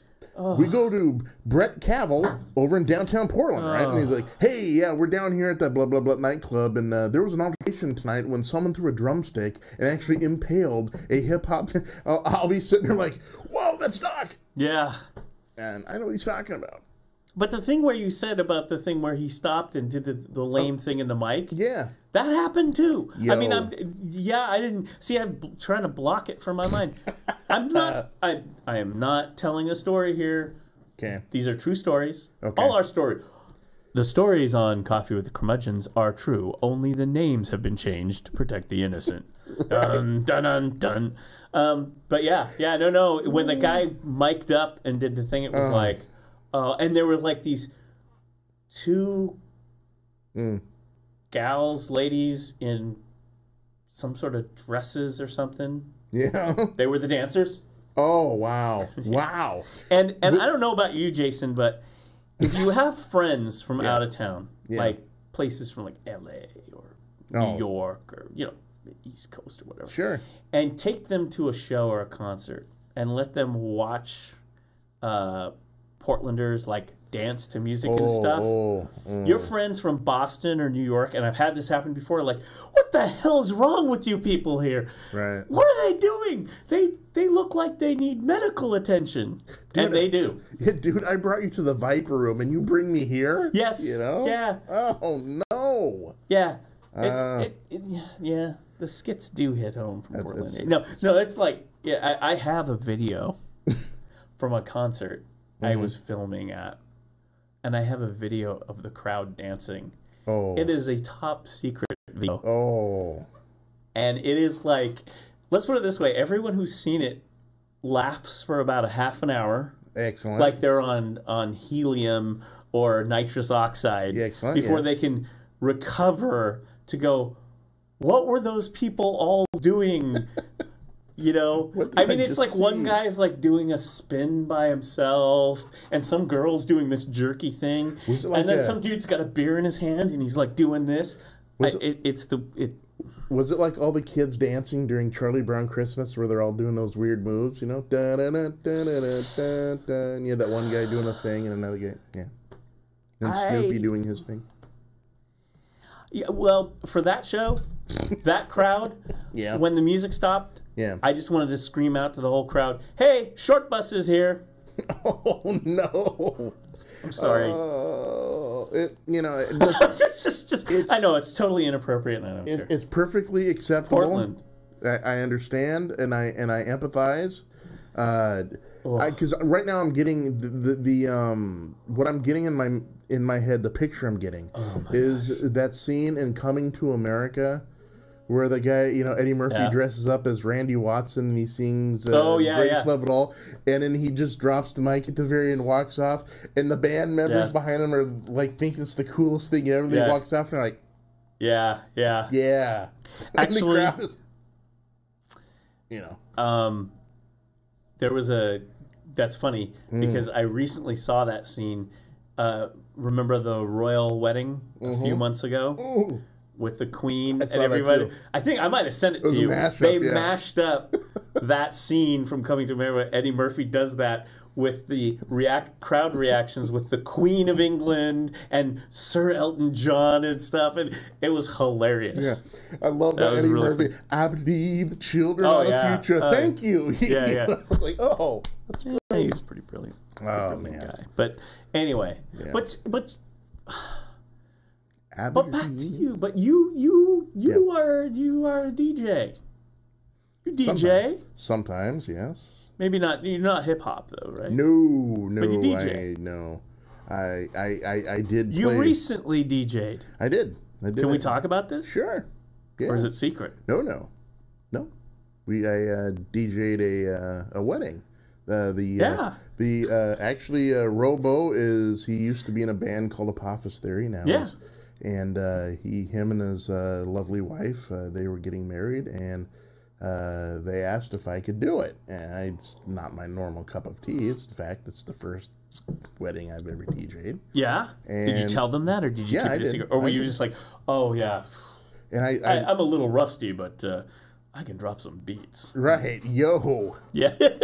You'd go great in this club off Burnside, dude. Right. Oof. In fact, my whole thing is I just stand back and go, word. Yeah. But no, it was great. Could get you a gig on a Wednesday night, dude. Yeah. Just let me know. Hey. But no, I'm in the wrong gig because they were saying they were pricing out how much DJs cost, and I said, holy cow, I've got to get into this racket because there's some monies to be made here. And if you would have been at that bar. Jumped up, I would have helped, knocked over the DJ, choke out and grab put on the Steve Perry. Oh yeah. Oh Sherry, it would have been a massive improvement. That would have been great because I would have grabbed the microphone. Should go. Yeah. And people like, oh yeah, people would wake up, folks. Maybe we're wrong though. Maybe if something's this lame, and again, hip hop. And there are hip hop artists and there are hip hop DJs. Yeah, I mean, Snoop Dogg's uncle lives here. Yeah, I don't mean he's not a music guy. I don't Reels think. Ribs. Yeah. So I mean, it's not like it's just this one night person that should never go anywhere next to a rig again. It's like. Please go away. Yeah. Please take up watercolors or something. I don't know. But that's what we needed to do. Just get up there and go, well, this has been fun. The hip hop now. How about a little Rush? Bastille Day. Yeah. That's what you need to do. Heavy rock. Next time you're in that situation, send up the bat signal. I'll show up with some Baitor and a snow dog, and we will chase him out of there. We'll chase him out. And the snow dog. Yeah. I'm telling you. This is for you, DJ Trevor. Would have been an improvement. Yeah. Would have been an improvement. Yeah. Oh my word! Of course, I would have just messed with people. I would have pulled out Pat Boone when he does his heavy metal album. Yeah. There is nothing more confusing than hearing Pat Boone do "Smoke on the Water." Yeah. Fire in the sky. Now, all you young folks, y'all like Frank Zappa, don't you? You like Frank Zappa? Frank Zappa? Okay. Ladies and gentlemen, Velvet Underground. And then just walk away, right? Yeah, but that's Lou Reed and stuff you could listen to. This was unlistenable. Yeah. I mean... Hey, Vanilla Ice, you must have to drop a lot of ecstasy to make that sound good. I don't know. I guess. I wouldn't know, but... Yeah, and I don't know if LSD could even save that. This, I think it... Yeah, but... Man, I had a really bad... Do you imagine the LSD and Baitor and the smoke? Yeah, I could, actually. I could. Yeah. Dude, I had a really bad trip last night, man. Yeah. I saw the face of God, and he was doing really bad hip-hop. Neil Peart's in the moon. I'm going to name my kid Baitor. Oh, yes. Yeah. You know there is some Rush fan parent out there. Someone out there who named their kid Bytor. Bytor, yeah. It's the law of averages. We need to get him a pet. How about a snow dog? What breed is that? I don't care. Yes, it's just some poor little boy named Bytor, and they have a husky, and it's Snow Dog. It's like, my dad really liked Rush. I'm going to kill him one day. Right. And then the poor kid has to go into 3rd grade. And the teacher's wise. He's heard Bytor the Snow Dog. He's, oh, God, I'm so sorry, Billy. Your parents are Rush fans, aren't they? Uh-huh. Okay. Billy, or Bytor, you go sit next to Diremaker over there. Right. Oh. Bytor and the Snow Dog. Yeah. So the gig went well, DJ thing. It right? did. Right? It did. Yeah, it went pretty smoothly. Because we didn't get a chance, because I think that happened in between weeks. You did. So we had all these tons of stuff happening. Oh yeah. And that was one of them was a gig. Yeah. Because I was looking for good stories. Right. Like I always like you go up to YouTube or before the YouTube was around, it was like wasn't it like Bob Saget? The Americans Funny Home Videos, yeah. Videos. Yeah. And it would always be like the wedding reception, and it's like Someone here they are with the cake and everything, and all of a sudden, the cake's like 5 foot high, and then it falls over onto the bride, and then someone tries to pick her up, and then the bridesmaids all go down in a slick of frosting, and then the groom loses his pants somehow or something. It's one of those. Right, and someone's getting hit in the crotch. Because if it's American Home Videos, someone's always getting hit. I forgot about that. That was always the go-to. That was always the winner. Like if you, it got to the point. Yeah. It was so stupid. That was such a stupid show. That was like before the reality. That was the reality TV before the reality TV. Right. Yeah. And of course YouTube killed it. But it got so stupid. I remember I had a girlfriend who'd watch it. That's so funny. You watch it. I like the wedding reception mishaps. I did like those. Like it would be like the one where the wedding dress got caught in the tablecloth with the champagne fountain and everything, and chaos ensues. Her grandma's on the dance floor and she slips and falls on young Bytor, and then breaking a hip. People oh, that's always a good one. Yeah. But yeah, those shows got so bad that you could tell the families that would go in, they would game the system so it would be like, Dad's just going to play a little catch with Bobby, right? And it would be like, okay, Bobby, throw the ball, and then it would be like... He throws it right in another region. Right, and right in the crotch. Yeah, it got so bad that even... And they'd win. They'd win the thing. Oh, let's give it to little Bobby and his mishap of playing catch with Dad. Right, but that's gotta hurt. It got so bad that when they do this, it got so staged. Bobby, come over, and then you'd hear the whispering off camera, like, Bobby, throw it at us. Throw it at his crotch. Throw it at his crotch. Yeah, the mom would be like, we need to win the $10,000 or whatever. What is it, like 15? I don't know. There was a cash prize, right? Come on, Bobby, you can do it. Yeah. And then she's, oh, Bobby, what did you do? And they'd show it in their, like, TV studio, right? Right. In the stands, and, then they cut the audience and go, oh, look what Bobby did. Look where he threw the ball. Oh, who knew? Right. And it was like every week. Every week. It's a different family. And that would be like the cash prize number one. It was like, I think they had first prize, second prize, third or runner-up or something like that. Third runner-up got like rice-a-roni and then the whatever. If you wanted to go to the finals... Yes. Because the end of season, the end of year finals. Like your championship. The championship, where it's like all the families that won the first prize. You had the dog go after the ball, going after the crotch. Right. Because then it would be like, oh, no, oh, ouch, oh, here comes the dog, holy beep, and then it was like, oh my gosh, what do we, Maybe Billy shouldn't throw the ball at the father when the father's got a chainsaw in his hand. And like, that's worth first prize right there. I guess we shouldn't play catch with bacon flavored balls. Right.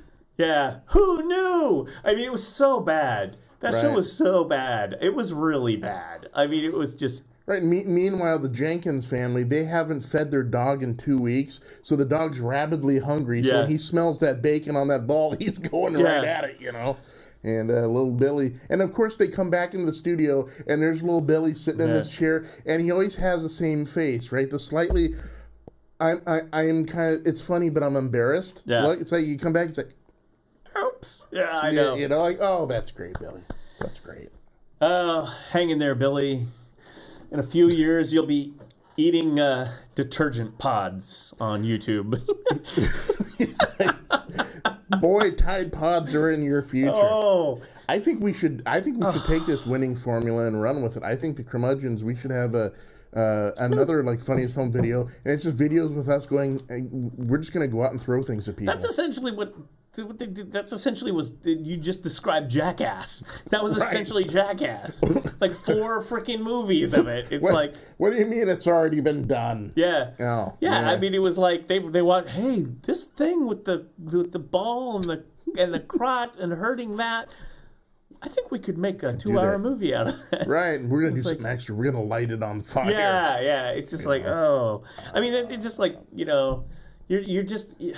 I mean, even back then, and this was like what, the 90s, right? Yeah, yeah. And you're just like, oh, civilization is doomed.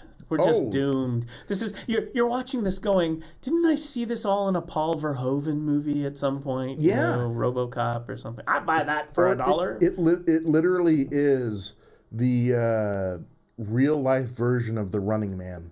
Yeah. You know, the game show, it's turned into reality TV. Which, actually, when you saw that movie, you did want to go, okay, I'd watch Richard Dawson and The Running. I would watch that show. Yeah, I'd come to The Running Man, honey. I would watch Richard Dawson reciting the tax code. Well, it's like like the show he used to do, which is still on with that Harvey guy. Family Feud. Steve Harvey. Yeah. Steve Harvey is the host of that. The Family Feud is still on TV. Yeah. Have you ever caught that show? It pretty much at this point, it's like that sketch. I think I sent this to you. The SCTV sketch. Whatever it was, the Dullards or whatever. I mean, it's like it is literally like, name a clothing item that you'd find in the bedroom, you know, and it would be like chaps. Okay, maybe, you know. Buttless chaps, Steve. Buttless chaps. No, it's like, you know, it'd be like... Survey says... Yeah, it would be like, you know, it's really bad. I mean, it hasn't gotten any better. No, they should just start calling all of those shows, just don't even bother with the name, just call it The Decline and Fall of Western Civilization. Oh, yeah. Yeah. Which was actually a documentary about metal, right? Mm-hmm. Metal bands. Yeah. Yeah, the metal scene of the 80s. Yeah, that was directed by... Wasn't it Sam? No, I thought it was the woman director who also did Wayne's World. I think so. Okay, yeah. Never mind. A little more trivia. Yeah. See, we're talking about all these awful things, but we still throw in, like, information. That's like, right. Don't throw your stick out into a crowd. Right. We're providing a valuable service here, people. We're doing, not only are we talking like pop culture and everything else, we're also we're giving you public service announcements, you know. Don't throw broken drumsticks at people. Let's see, what else did we cover? Don't do videos where you're throwing things. Penelope Severus. Okay. Yeah, I knew that was her. Yeah, something, the metal years or something like that. Decline. Penelope Severus, and I think she, I want to say she did Wayne's World. I think. Yeah. The original Wayne's World. Excellent. Yeah. Huh. Yep. I knew it. Oh, wow. So what? She's yeah. I love looking up Wikipedia and then looking up people's ages, and you're like, oh, yeah, you know, that's cool, blah, blah, blah, blah, blah. Oh, she's 72. Okay, ooh. There you go. Ooh. I mean, nothing wrong with that, but you're like, you're thinking, yeah, I'm getting old. Yeah, I watched that when we talked earlier about Steve Perry, right? He had a video. A song came out, he dropped a song, and he dropped a new video, and I watched it. And I was just cruising around on the internet after that, and then it came as a shock to me. Steve Perry is 69 years old. Oh, yeah. And I was like, wow. Holy cow, 69 years old. Probably got to start in the 60s. Sammy Hagar is almost 71. Yes. Hagar, right? The Red Rocker. You know? He's no longer driving. Can drive. Right. 55, maybe 54, 53, actually. Maybe in the right lane. No, I can't drive 55 because he's in one of those rascal scooters going around. He's traded in his Trans Am for a rascal. So Daily Mail yesterday, speaking of which, that I actually had queued up here, a good half hour, 45 minutes ago. Yeah. Phil Collins tour, not dead yet, live. That's Daily Mail. Yeah. Phil Collins announced will be bringing his Not Dead Yet live tour to Australia. That's great. And New Zealand. This leg will be attached to his North American tour ending in October. Oh, it ends in October of this year. I love that. Phil, we want you to go on tour. What do you think we should call this tour? We need to do something. Yeah. I don't know. I'm still here, I guess. I'm not dead yet. Okay, that's what we're going to name it. Not dead yet. Actually, he's finishing up the North American tour in October and going to Australia in 2019. He doesn't look that bad in the picture here. Yeah. I mean, you know, he always... I mean, he's full bald, but he... It looks like Phil Collins. Yeah. I mean... Yeah. It actually doesn't look that bad. Yeah. You know? Heck, even Steve Perry didn't. When I looked at him, he didn't look 69. Yeah. I know I'm sure he dyes his hair. Yeah, well, Phil Collins does not need to dye his hair. Right. There's nothing to dye. Nothing to dye. But yeah. Yeah. Interesting. Oh, what is it? October 8th, Wells Fargo Center, Philadelphia, Capital One. Did he go West Coast? It's all East Coast. Yeah. Montreal, Cleveland, Columbus, Chicago. He's making his way over. LA, the Forum on October 28th. Oh. That's so cool. if you want to catch him, Jason. LA then. October 25th in Oracle Arena in Oakland. Okay. Yep. October 27th, MGM Grand in Las Vegas. Yeah. And October 28th, the Forum in Los Angeles. Wow. So there's your opportunities to see Phil Collins live. Not Dead Yet tour. That would be an interesting tour T-shirt. I've never seen Phil Collins live. No, me either. Yeah. Or Genesis. Did they ever do a reunion? Oh yeah. I think they did. Mike Rutherford. I think they did. Yeah. Phil Collins. Yeah, that's a. Yeah, but the real diehards, they're going to tell you. What is the There's this one hit. I pulled it up. You know when you're hanging out and you go up to YouTube and you go, remember that really lame MTV video and song, and you pull it up. You know. Yeah. And usually some of those include Phil Collins. Yeah. Yeah. I have respect. He's a good musician and he is a good songwriter and stuff. Yeah. But there are some interesting ones, especially some of the hits with Genesis. Oh, Invisible Touch. Land of Confusion. Yeah. So there's some interesting ones. Yeah. Anyway, yeah. Well, I don't. The problem is, see, it would be great to have a live stream and pull these up and laugh at them and have fun. But the thing is the copyright algorithms are so bad now on you can't even Facebook and YouTube and stuff. Yeah. We don't dare do it because then our videos like, oh, we hate you guys, So right. Back in the old days, we used to be able to do that. Right. Yeah, they just don't understand us. Yeah, it's fair use, but algorithms don't care. No. No. I don't know. I don't know. Get away with it. What is that song? Last public service announcement of the evening, folks. Algorithms don't care. Yeah. I wanna I'll tell you which song it is though, but I have to I don't know what the title is. And it's just we're laughing so hard. You know what one they can't play now? That's all. Oh. Oh my gosh. They're all dressed up like in London, and he's kind of dressed up like a hobo, and they're I know it's like I mean it's like Michael McDonald was like, "Hey, that's smooth." I mean, it's just like, na. And it's like one of those. I mean, Phil Collins was so good at writing those hits and those melodies and stuff. Yeah. It's a very milquetoast song. Very. And I was subjecting my friend to it one night, and I was like, "You remember this one, right?" After we played the Philip Bailey, Phil Collins one. You remember that one? She's an easy lover. She's an easy lover. You just could go and watch some of those videos and just sit back with a glass of wine and go, "What were we thinking?" You know? Right. There's one video though that Genesis can never. I know exactly which one it is too, because anymore. we watched it and it's on YouTube. Yeah, it's no fun to be an illegal alien, and it's up on YouTube, and we watched it and we were like, "Oh wow, this didn't age well." No, yeah, it like the whole video. It's cringe worthy, right? Yeah, no, it's up on YouTube. You can go find it on YouTube. Yeah, it was a hit, and that was in heavy rotation on MTV back in the day. MTV. Yeah. I remember seeing it. It was like, don't they wear like the big mustache? Yeah, the whole 9 yards, man. Yeah. Oh man, it is like oh man. Yeah, it's not even listed on YouTube here, but it was a big video. Yeah. And that came up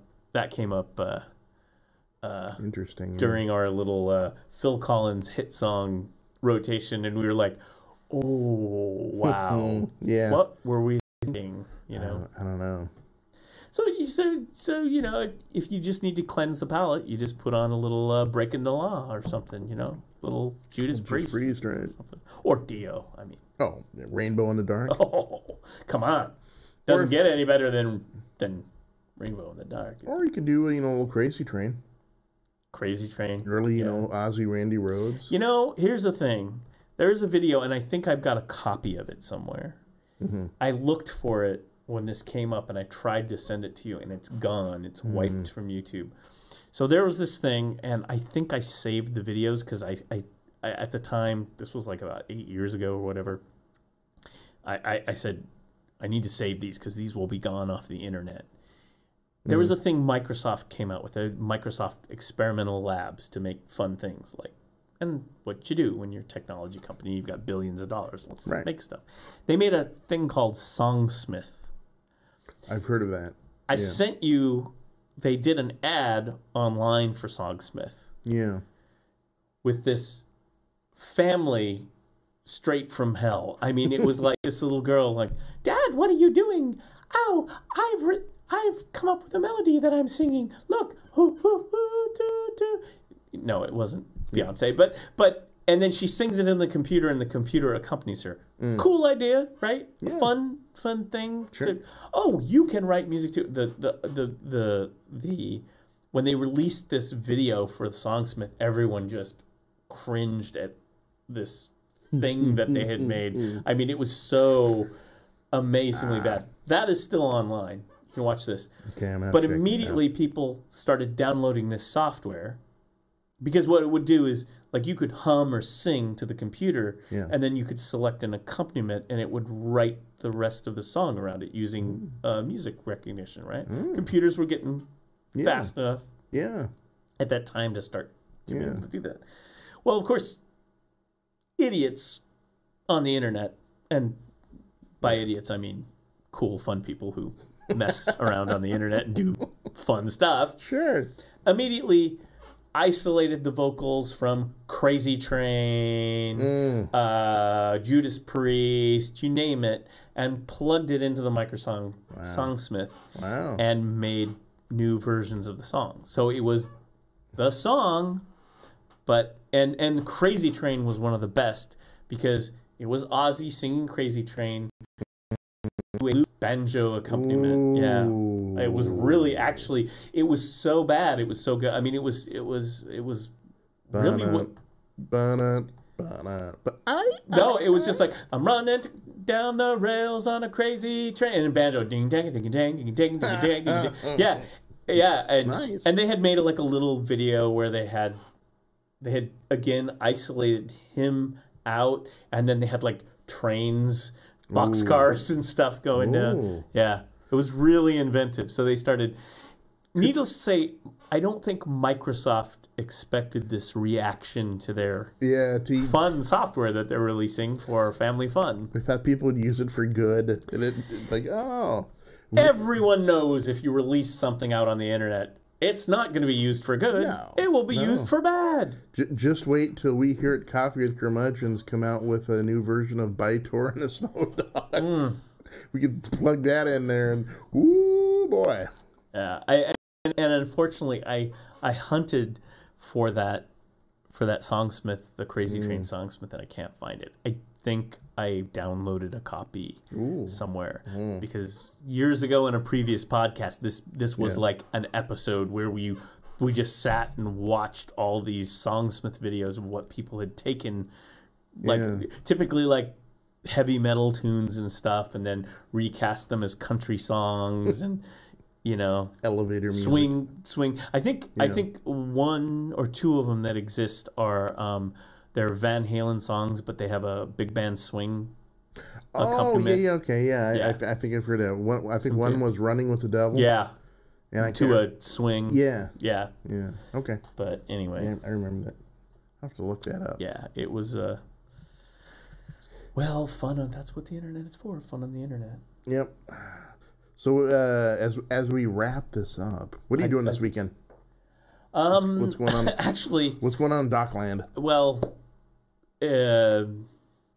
actually, right now there may or may not be. I should check and see and wrap up, and because I should that big internet company called Amazon.com should be dropping a few things off for me.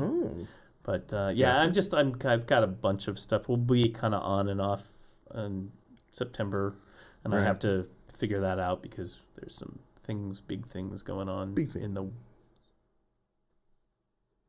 world of video. Big thing. Yeah. Excellent. Which is good, but that's Cool. Which reminds me about that idea I had that I talked to you about. We need to talk off the air. Right. We've both been busy. It's like, hey.